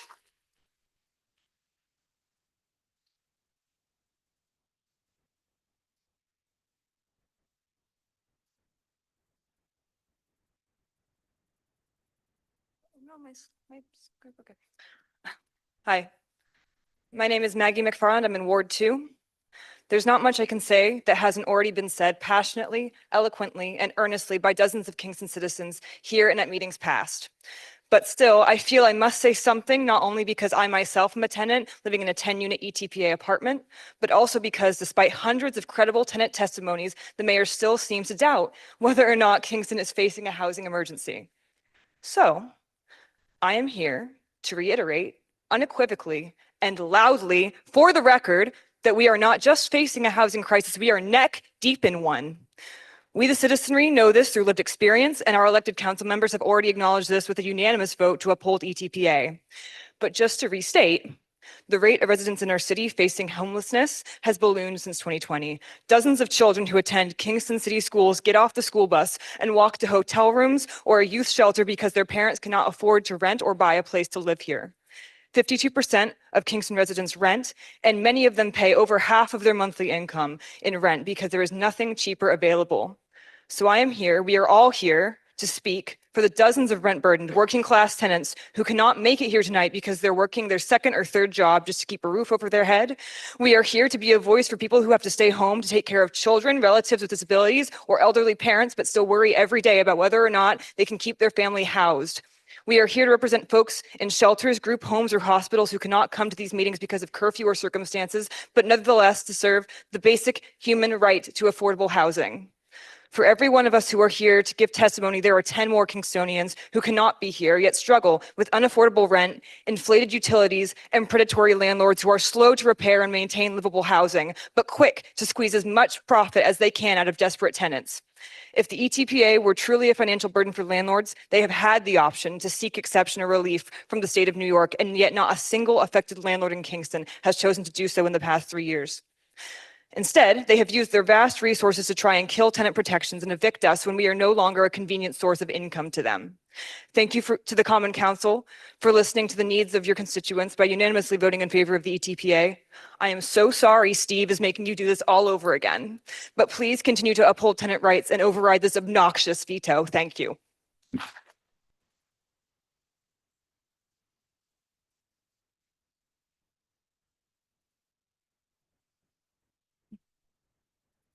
My name is Lisa Flanagan. I'm a resident of Saugerties, and I've appeared before this group a couple times now in listening to others and speaking of my own experience with rent control and how it saved my life. I am not surprised that Steve isn't here. I'm not surprised that Steve isn't bothered by this, because the fastest way to disenfranchise anyone is to make them homeless. The fastest way to do it, all he has to do is wait them out. And through this entire process, the phrase that has come to mind is an embarrassment of riches. Because hundreds of people have come before you to say what is going on in their lives, to show you what is wrong with the processes here, with the benefit of the doubt continuously given to landlords who show up with information that has been disproven, shown to be flawed, and still taken at face value. If we're going to talk about embarrassments, that is an embarrassment. The riches of Kingston are its people. And while they are being asked to pay what the market will bear, a person cannot bear what the market will bear. And I was very interested in Steve's use of the word coordination. Because when this study came out, it had 100% of replies from the landlords. 100%. We don't get 100% of anything in this world. But we got a 100% from landlords who were prepared. So I have questions about coordination. I have questions about why a 1% vacancy rate when we had evictions on hold is not being examined, why their eviction rates are not being examined. If he is so worried about coordination, I think he could talk to the Attorney General. And I think other people should talk to the Attorney General about this level of coordination that seems to have been evidenced in this study. Because there is a function to a veto. And it is not making everybody show back up one more time to say what they think. It is so it can be used in court. It is so it will be used to undermine the lawsuits and the defense of this city against landlords.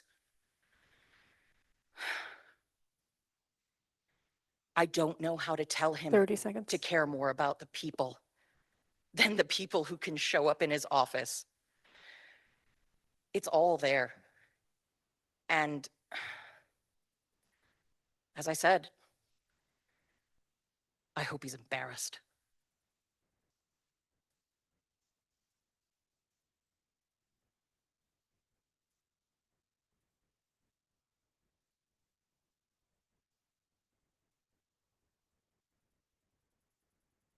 Hey, I'm Alexandria Wojcik, and I'm acting mayor of the Village of New Paltz. And I came here tonight to listen, but I'm speaking real quick to share this because when you're mayor of any place and you hear a bunch of tenants are going to be speaking out about something important, you show up and you listen. So I'm here. Where's your mayor?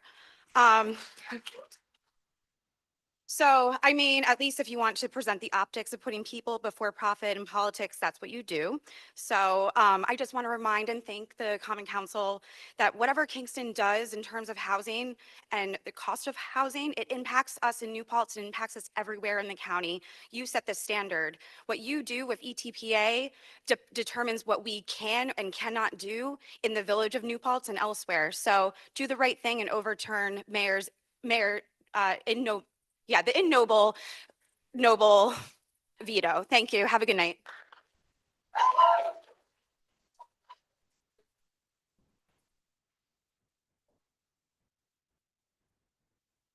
Thank you. Anybody else who has not spoken? Rose? Well, both of you, if you want to come up, and whoever wants to go first.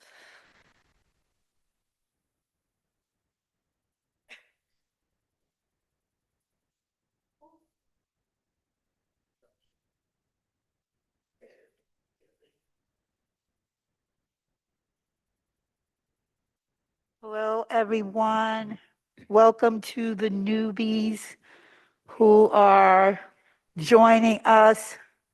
And I want to say that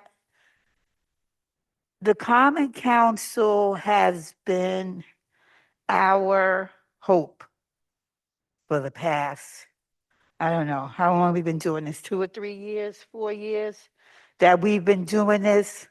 Unfortunately, we cannot look to Steve as a leader in this because he hasn't been a leader in this. You guys have been supporting us and we have depended on you. And more importantly, is you have represented us the way it's supposed to be. Like we learn in school that, you know, you have people in government that represent you. And that's what you guys have been doing. And I just want to thank you. And I think we should give them a little applause for standing up for us with good cause eviction, which I am using right now, good cause eviction. I came home and in my mailbox was this illegal note that said I had 3 months to vacate.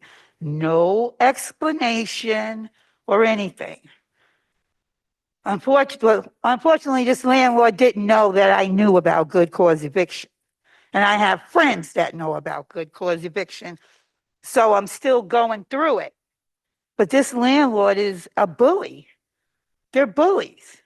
So now it's went from you got to be out in 3 months till my rent's being raised $800. And if I don't pay it in 14 days, that she's going to evict me, or they are going to evict me, which is totally illegal. But I don't know what they're going to do. You know, I'm thinking maybe I should get electric heater. They might cut off the heat or something, some kind of retaliation or something like that. But thank God that my apartment is under good cause eviction. And while good cause eviction isn't everything, at least it'll buy me some time to move. And that's when 30 ETPA seconds. comes in, because where am I going to move to?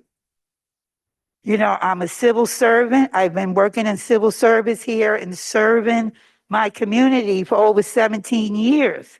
But I'm not going to be able to live here. I'm going to be working in Albany or somewhere and coming back down to Kingston because I can't afford to live here. So I just want to, I think you guys will do the right thing. You look like Thank you're going to you. do the Your right time thing. is up. Thank And, you. as Thank far you. as Steve goes, Steve is not the leader, Thank you. Your time is up. Your unfortunately, that time is we up. need in this city. Thank you. You have to Thank you. end.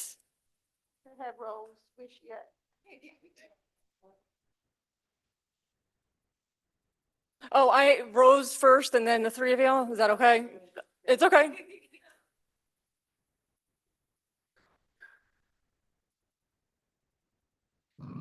Good evening, everyone. Rose Quinn, Ward 2, longtime renter.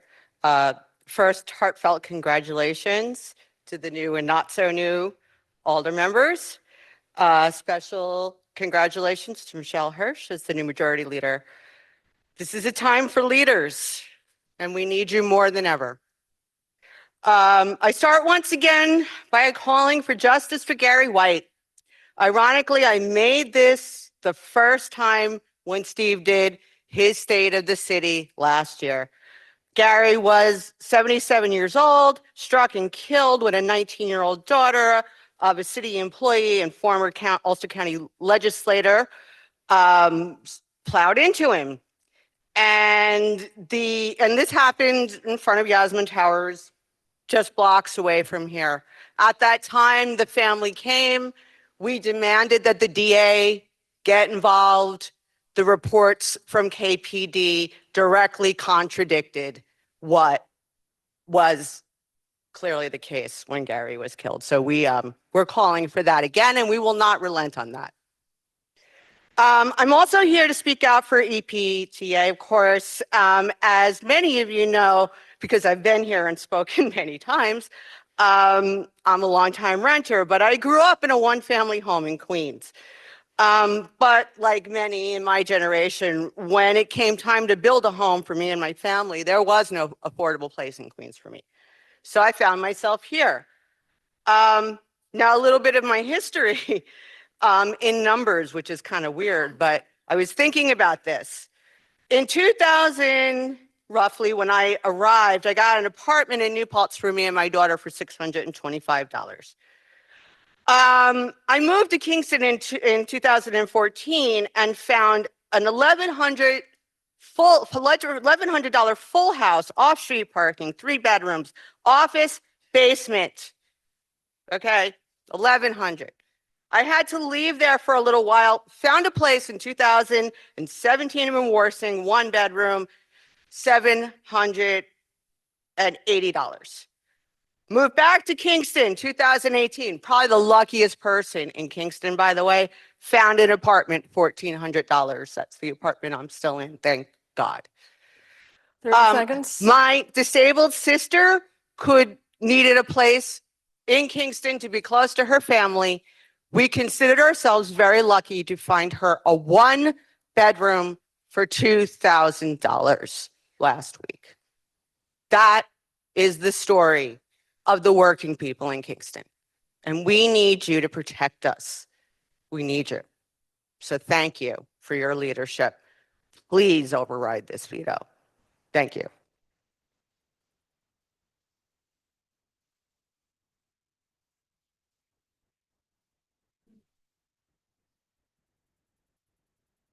Rita Worthington.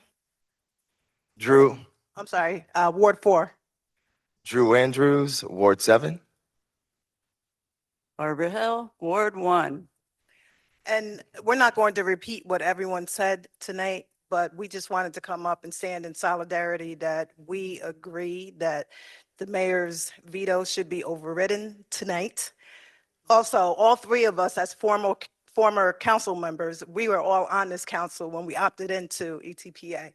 And so we don't want to see that be erased by Mayor Noble. The other thing that I caught while other people were talking here is that they referred to him as Steve. He's the mayor of the city of Kingston and did not even get the respect or the dignity to be called Mayor Steve Noble. That should say something, and that tells me something, and it should tell him something. And so I know you council members and the new ones that are here tonight are going to do the right thing. Listen to your constituents. They put you in and they can get you out.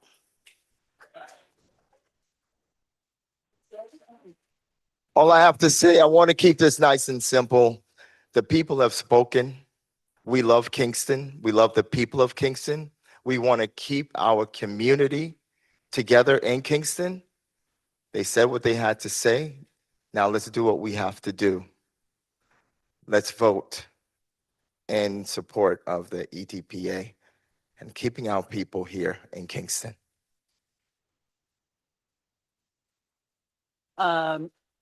Barbara Hill, Ward 1. There's a whole lot of ETPA units in Ward 1. It's been a real fight in that community, especially Stony Run. So thank you for everybody speaking up from that place. And I'm really proud to stand up with my other former aldermen and welcome to the new members. And please override the veto. Thank you.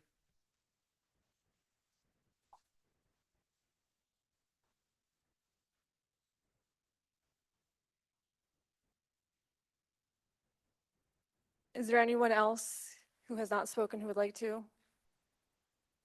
Then I'm going to close the public comment. I'm going to go over a couple things that are going to happen next. I've been asked by council to have a 5-minute recess, and I really want to adhere to 5 minutes because I'm sure all these good people want to hear our vote and go home. So if we could take a 5-minute recess, and then we will come back with resolutions 4 through 6.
Council members, that's 5 minutes. If you could come back, we gotta get our work done.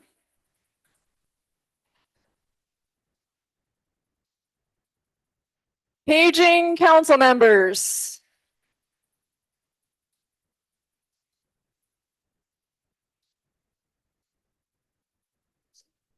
We're going to get started again. Council members, please get back to your seats.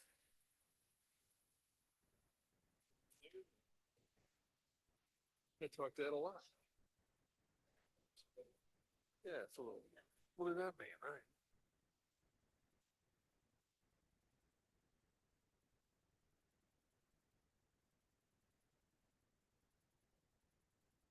Thank you and welcome back. We're rejoining our common council meeting, starting with resolution 4. Resolution 4 of 2026.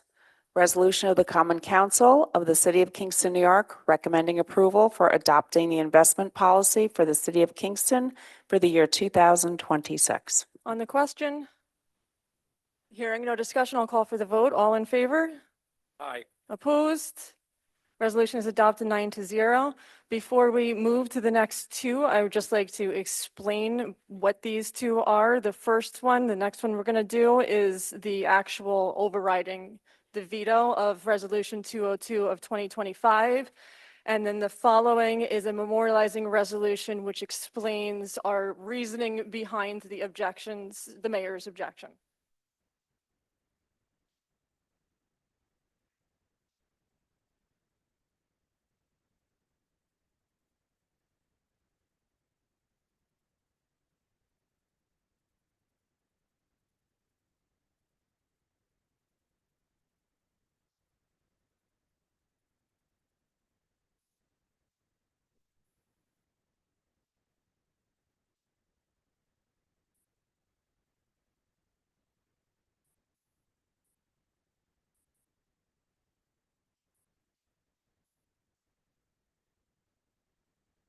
We just wanted to add a little suspense. We now have the override of Resolution 202 on the floor. Is there anything on the question before I call for the vote? Anybody would like to speak? Alderman Bob Dennison, Marissa, Michelle, Sarah. And then Michael. Madam President, this is a difficult issue. The ETPA regulates about 17% of the 5,700 units in the city, about 980 units. I think we need to be absolutely clear. It's not the solution to our housing problem. It will help with displacements, and that's important. Displacing people is a bad thing, and we should support people staying in their housing. That's a huge issue. The answer to more housing, or to our housing problem, is to construct more housing, which is something the mayor and the Office of Housing Initiatives have made progress in, and I want to encourage them to do that. I want to congratulate them on that effort. Please keep moving that forward. My concern with overriding the veto, and I will be voting in favor of overriding the veto, but my concern is that we will end up in court. And when you end up in court and you end up with your issue in the hands of a judge, you don't know what's going to happen. And my worry is that the whole thing could be lost if we get the wrong judge, or if the judge decides that he doesn't like it or she doesn't like it. So I'm going to vote for it, but I am very concerned that it may not end up the way we would like it to end up. I hope we are approaching it in a responsible way, and I hope that it comes out as we hope it will at the end, but I am worried.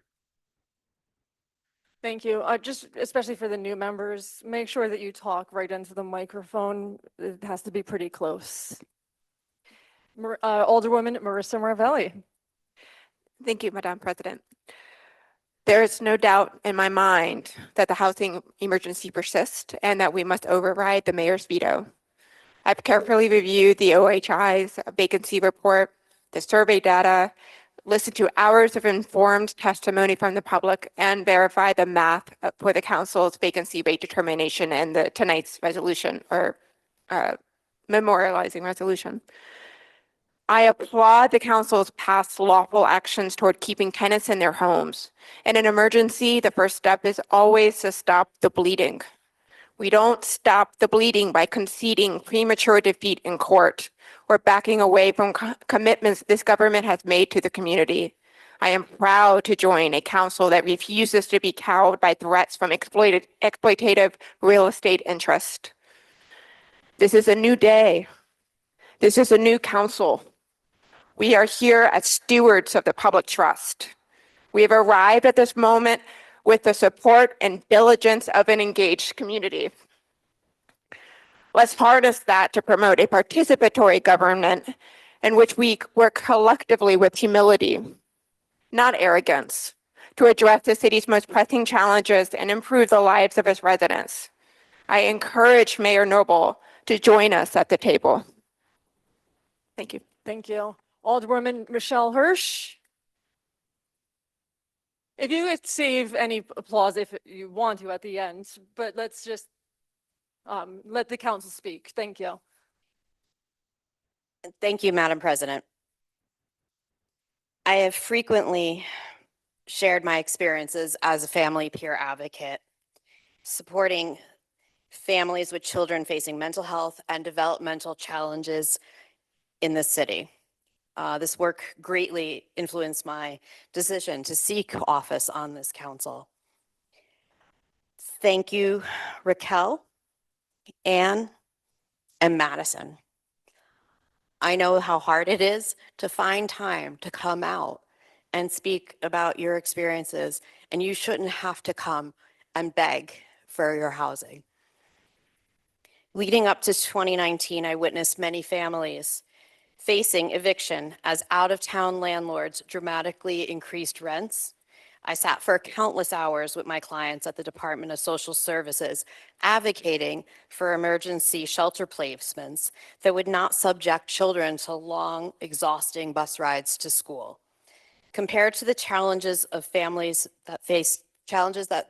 face today, those families from a few years ago were actually fortunate, often spending only a month or two in emergency housing before securing a new place in Kingston. Now, I have several families on my caseload who have been displaced across Ulster County for years.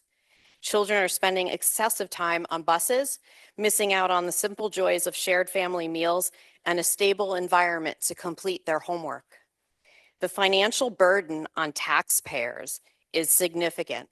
However, the lasting impact on these families is immeasurable. There are already countless similar stories, thousands of individuals who've been forced out of Kingston. It raises the question, why wouldn't this council support the continuation of this housing emergency and back the policy that we put in place 3 years ago? A policy we believed had the mayor's support, which has now been supplanted by regulatory agreements with false promises and unfulfilled promises, and yet another study reminiscent of the flawed one from 2020. The Emergency Tenant Protection Act is a crucial measure, and I take pride in this council's commitment to address an ongoing housing emergency that everyone here recognizes that it still persists. I want to express my gratitude to our outgoing council members, Rennie Scott Childress, Steve Shabbat, Jeannie Edwards, and Drew Andrews. And thank you to former council members Rita Worthington and Barbara Hill for coming tonight. I even saw Steve Shabbat here earlier. I am confident that our incoming council members, Marissa Marvelli, Ben Falk, Mike Ham, and Ruth Katz, are ready to dive into their roles and continue our mission to safeguard the health and well-being of our community. I will be a yes vote on this override. Thank you. Thank you. Alderwoman Sarah Pasty. Thank you, Madam President. As we know, the city's Office of Housing Initiatives conducted a vacancy survey in the spring of 2025 to determine whether a housing emergency exists that requires continued protections afforded by the Emergency Tenant Protection Act. In response to the survey, the Common Council conducted its own legislative review as to whether it should adopt a resolution to declare the existence or the end of the emergency set forth in the ETPA. On November 13th and November 15th, 2025, the Council held a public hearing on the survey results. The in-person comments from both landlords and tenants, as well as written comments that were submitted, were considered as part of the council's deliberations. Public hearings give both residents and stakeholders a voice in the decision-making process. Hearings are used by governments to collect information and feedback about possible impacts, including environmental, social, and economic impacts that should be considered before a decision is made. Public hearings also bridge the gap between the community and government decisions makers, in this case, the Kingston Common Council, to ensure that our decisions are informed by diverse perspectives based on fact and data, no matter what the outcome of our decision may be. To all those members of the public who took time out of their lives to attend these meetings and to speak on this issue, I thank you from the bottom of my heart. Your participation has helped us to do our job in assessing and addressing the city's needs. Based on our deliberations and your testimony, I look forward to voting to override the mayor's veto tonight. Alderwoman Terrell Meggins. Thank you, Madam President. The Emergency Tenant Protection Act delegates to this body the authority and the responsibility to determine whether a housing emergency exists based on citywide conditions. That determination must rest on evidence, statutory thresholds, and reasoned judgment. Based on the records before this council, that emergency has not ended.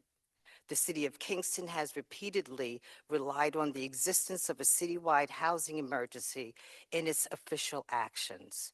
The city cited our housing emergency when authorizing development incentives, including the 2024 421p property tax exemption, which incentivized development in the City of Kingston.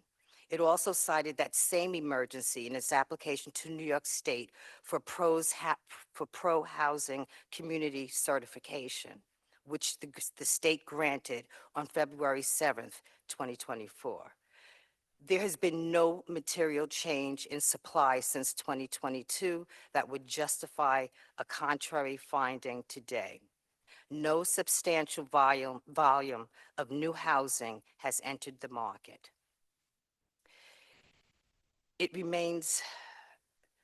This council has received public and written testimony from economists, from tenants, from homeowners, from rabbis, from attorneys, from housing advocates, healthcare providers, social workers, teachers, new and longtime residents, seniors, and notably some landlords.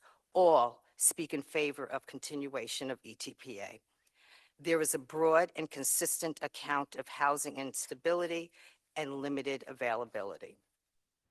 We have, as a council, we have reviewed rent rolls, vacancy declarations, marketing practices, and post-survey follow-up data. Based on these reviews, the council has found no basis to conclude that market conditions have materially improved or that the emergency has abated. Housing emergencies are structural conditions. They do not resolve on an annual basis, and premature deregulation in a constrained market carries foreseeable consequences. Rent increases, increased evictions, and homelessness.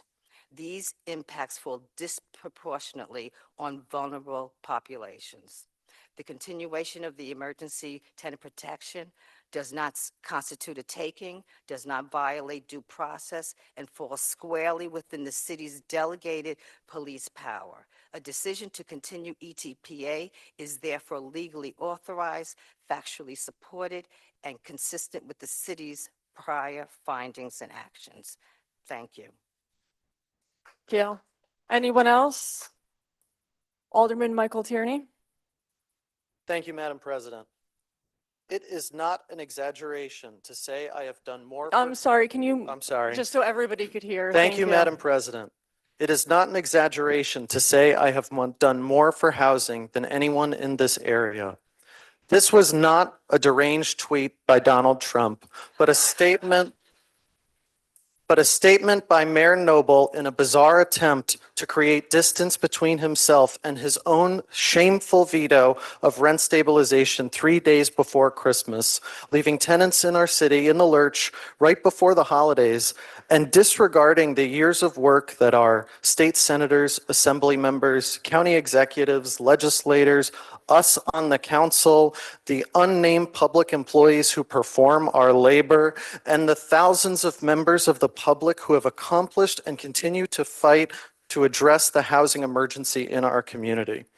This hostility to tenants did not begin with this veto. This administration arm twisted a previous council to remove ETPA protections from the largest apartment complex in the city of Kingston over the concerns and objections of the people who live there, leaving new tenants without critical protections from rent increases or a state watchdog to address their concerns, while out-of-town landlords collect rent checks and provide little improvement to their homes. Even when we introduced good cause eviction, the policy touted now by landlords as the fail-safe to rent stabilization, it was this administration that sought to leave hundreds of tenants behind. Advocating for the law to exclude renters in buildings with less than 4 units, there is simply a pattern in this administration of baseline mistrust and disregard for the struggle of working-class tenants. That must change. We, as the council, arrived at our determination after vigorous examination of the survey conducted by the Office of Housing Initiatives and hundreds of comments from tenants pointing out falsely reported vacancies in their own buildings, with some tenants stating that their very homes were included in as vacancies, including tenants in my ward that the mayor called my constituents liars. This council recognized that there is indeed a housing emergency in Kingston, that tenants are a vital part of what make our city great, and that we were not put on this earth to transfer wealth from our bosses to our landlords. This administration believes themselves infallible Caesars who can operate without public and legislative oversight, and in fact resent it. But they are an Ozymandias forever doomed to be a footnote in our city's history that this was the administration that sought to destroy rent stabilization, but failed. For all the good they have attempted, this is the black mark that will follow. It is not an exaggeration to say I have done more for housing than anyone in this area. The fundamental absurdity is this I alone can fix it mindset. Clearly, the mayor did not listen to any of the testimony or public comment provided over the last months, or on this issue or any housing issue for that matter, because he would see that when tenants and when we all work alone, nothing changes. It is only through collective action that we can address the disease of individualism that the mayor has seemingly succumbed to. The tenant movement in our city is stronger, more creative, more loving and inspiring than this administration could ever imagine. I will be voting to override this disgraceful veto and encourage my colleagues to do the same. Do better, Mayor Noble. You have 725 days left in your term.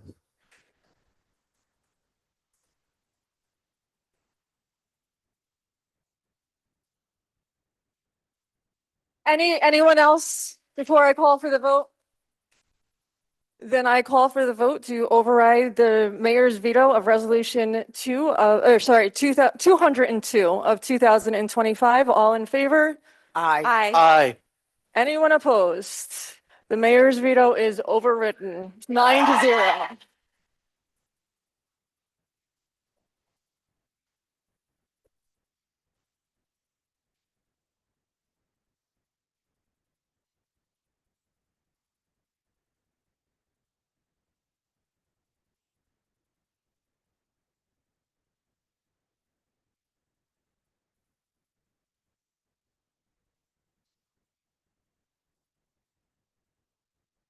Thank you, everyone, and thank you for constantly coming out. This will be the last time on this from us. Although we do have one more resolution, and this will be the one that serves as our explanation of why we just voted in favor of the override. So resolution number 5, please. Resolution 5 of 2026, memorializing resolution of the Common Council of the City of Kingston, New York, regarding the override of Mayor Noble's veto of Resolution 202 of 2025. On the question? Hearing no discussion, I'll call for the vote. All in favor? Aye. Opposed? Resolution is adopted 9-0.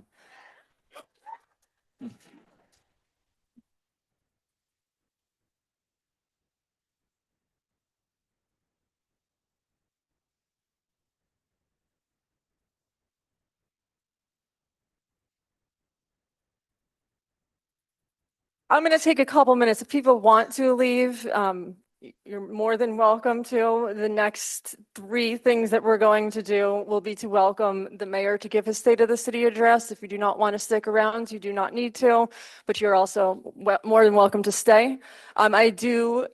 Before we go into this, I do want to make it clear that when he's speaking, I will be strict about making sure that he gets the floor, just like I'm strict when you guys all get the floor for your time and when the council gets the time. It's the only fair way to operate this up here.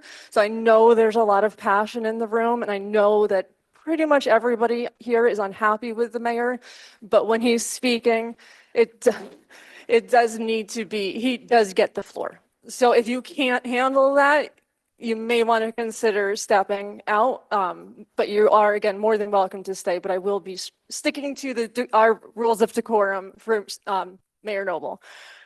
So resolution number 6 of 2026, please. Resolution 6 of 2026.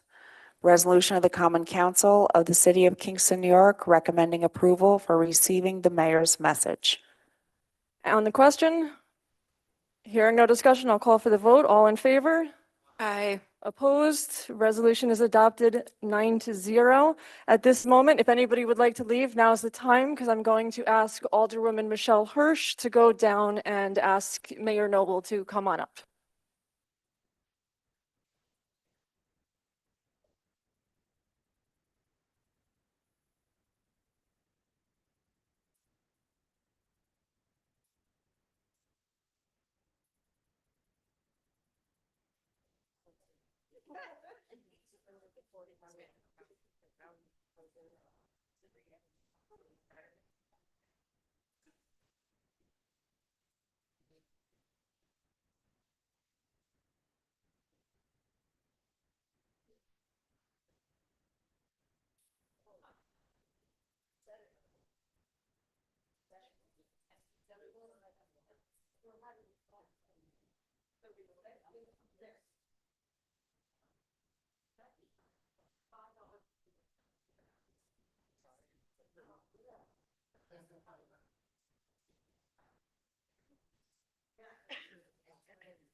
Common Council welcomes Mayor Steve Noble to council chambers to deliver his State of City address.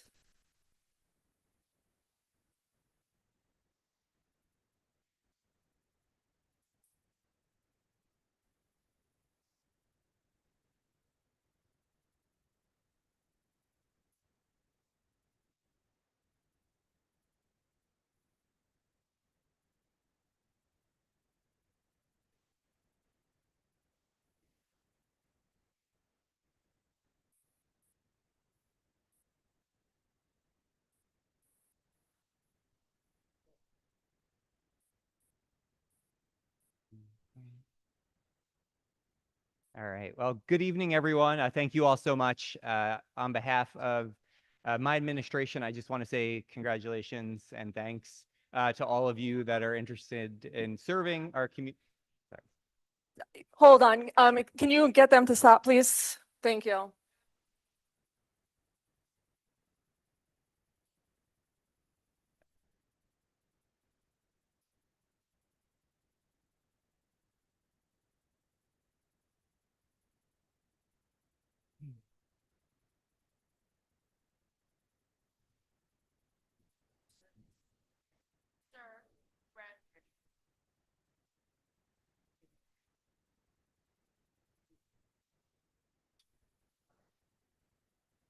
All right. Floor is yours. Okay, thank you very much. And again, congratulations and welcome to both the new members of the Kingston Common Council as well as the returning members of the Common Council.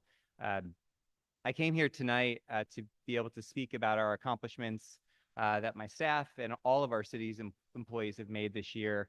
And I look forward to another year of repairing vital infrastructure, offering free programming, improving our parks, and building a sustainable future.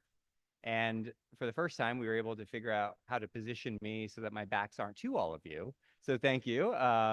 Took 10 years for us to figure this out, but we did. But this year, I feel like we have to say something different. I do have a speech that has detailed all of that work. I have it here. I'll be giving this to all of you in a few moments. But given what's transpired here in these chambers over the past several weeks, I feel strongly that something else needs to be said. Today, as we know, is January 6th, 2026. Our city, our country stands at a critical crossroads. On this day, 5 years ago, laws and civility in our country almost fell prey to misinformation and mob violence. Though this happened in DC, our city has not gone unaffected. We're living in precarious times, with federal policy based on bluster, half-truths, and cruel indifference to consequences, especially the impact on our struggling families. In this moment, our community's resilience and our commitment to helping our neighbors, lifting each other up when we need it most, these things restore my hope in our collective future. They remind us that by working together in good faith, we can do better at the local level. My administration has a responsibility to address the housing crisis, a regional and nationwide problem. There are no silver bullets or easy answers. Sure, there we go. No easy answers to this crisis. If there were, communities well beyond Kingston would not be struggling with these issues. I have heard advocates' testimony and impassioned arguments, and I am painfully aware of the challenges that our residents and especially our tenants face. My understanding of the facts and the needs of folks who can't afford to pay their rent is precisely why I vetoed the council's legislation. It is also why I commenced litigation to protect our legally granted power to create Kingston-specific affordable housing solutions that create guaranteed benefits to our renters. I'll be honest, as has been mentioned tonight, vetoing unanimous legislation is a very unpopular political move.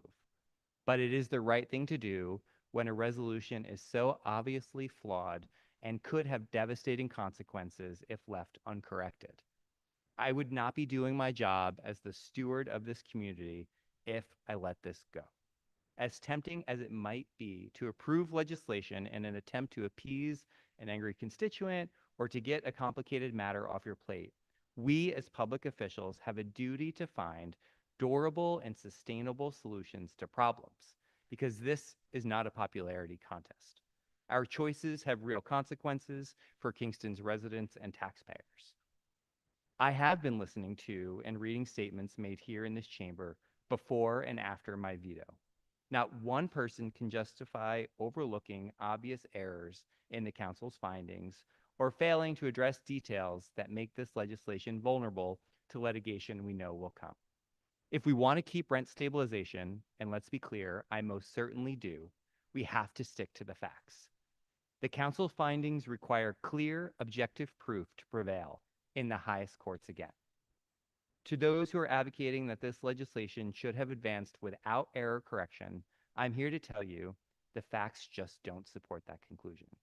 Passion, volume, and name-calling do not make false things true.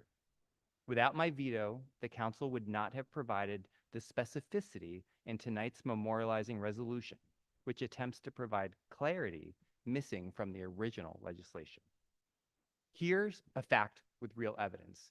My administration has devoted more resources to expanding and defending rent stabilization than any other upstate community. Rent stabilization was one of my top priorities that I personally brought to the Common Council in 2019. Everyone knows that this new legislation will be challenged again, just as the entire rent stabilization system has been increasingly attacked in federal courts for the last 5 years. Adopting subpar legislation is the surest way to get rent regulation struck down for everyone in the state, and defending an error-ridden resolution will increase costs to taxpayers. Knowing that my city's true needs are, and wasting money and losing that fight is the last thing I want to do. I understand that progress can't give in to the fear of litigation. If it did, very little could be accomplished. But at the same time, it would be irresponsible and unfair to tenants and all taxpayers if I approve faulty legislation that will be thrown out by the courts. Given the chaos and uncertainty of these times, I will not raise everyone's hopes only to see them dashed. When all is said and done, a responsible leader does everything within their power to help their constituents win a foreseeable fight. Affordability is a complex issue with many moving parts and takes a multi-pronged approach. The housing component should not be reduced to slogans or talking points designed by one politician to attack another. There is no magic wand that will fix our housing shortage in Kingston. We have to take a thoughtful and comprehensive approach that carefully examines every aspect, every gap, every need. This is the approach that my administration will continue to take. And as I have said many times, I support keeping rent stabilization for buildings larger than 22 units, which is what the facts clearly support. I understand that some in this chamber have compared me to, of all things, Donald Trump. But the most Trump-like aspects of Kingston's rent regulation dispute have been the name-calling and alternative facts that really aren't facts at all. Here are facts that I can prove. I was the first to bring ETPA legislation to the council. We were one of the first to pass good cause eviction legislation. We have passed legislation to spur housing development. We have passed legislation to include affordable housing units and all of those new developments. We have capped short-term rentals, and we have done everything possible to encourage ADUs. We have proposed using city-owned land to build more housing and creative spaces. We have overhauled our entire zoning code to promote equitable residential neighborhoods, and we have done all of these things and will do more. I am charged by this city charter with providing an annual message to the great people of this city. The charter also says that the mayor should share with members of the Common Council what the mayor believes are civic priorities.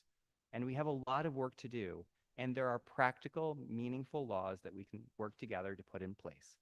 Everything from food truck standards to tree preservation laws to updating the administrative code to strengthening our historic preservation law to archiving the council's legislative records for public access. These are things that we can work together on that will have long-lasting community benefits. I urge you to have a meaningful dialogue with me when you're considering impactful legislation like housing, so that we can find fact-based solutions that are supported by law and are able to be implemented by the executive branch. Working together, I'm sure that we can achieve a great deal more than if we went our separate ways. Let's work off a clean slate, work together, and find common ground for the greater good of our entire community. We all know that Kingston is a particularly special place, which is why I've devoted my career and my life to serving its people. I continue to stand ready to serve the people of Kingston, working cooperatively with my partners on the Common Council. Kingston was and remains the first capital of the state of New York, which played a pivotal role in launching this new country called the United States of America. The British burned our homes to the ground simply because we wanted to be free of tyranny. We survived that calamity, and as we commemorate the 250th anniversary of the birth of our nation this year, I believe that we can survive Donald Trump, and we can survive this housing crisis and the other challenges we face with meaningful solutions made possible by putting our heads together. I truly believe we have more in common with each other than we realize. Let's lean into that strength and work together on solutions that are achievable. Thank you. Thank you, Kingston, for the opportunity to serve you. And thank you, everyone assembled here, for taking the time to hear me out.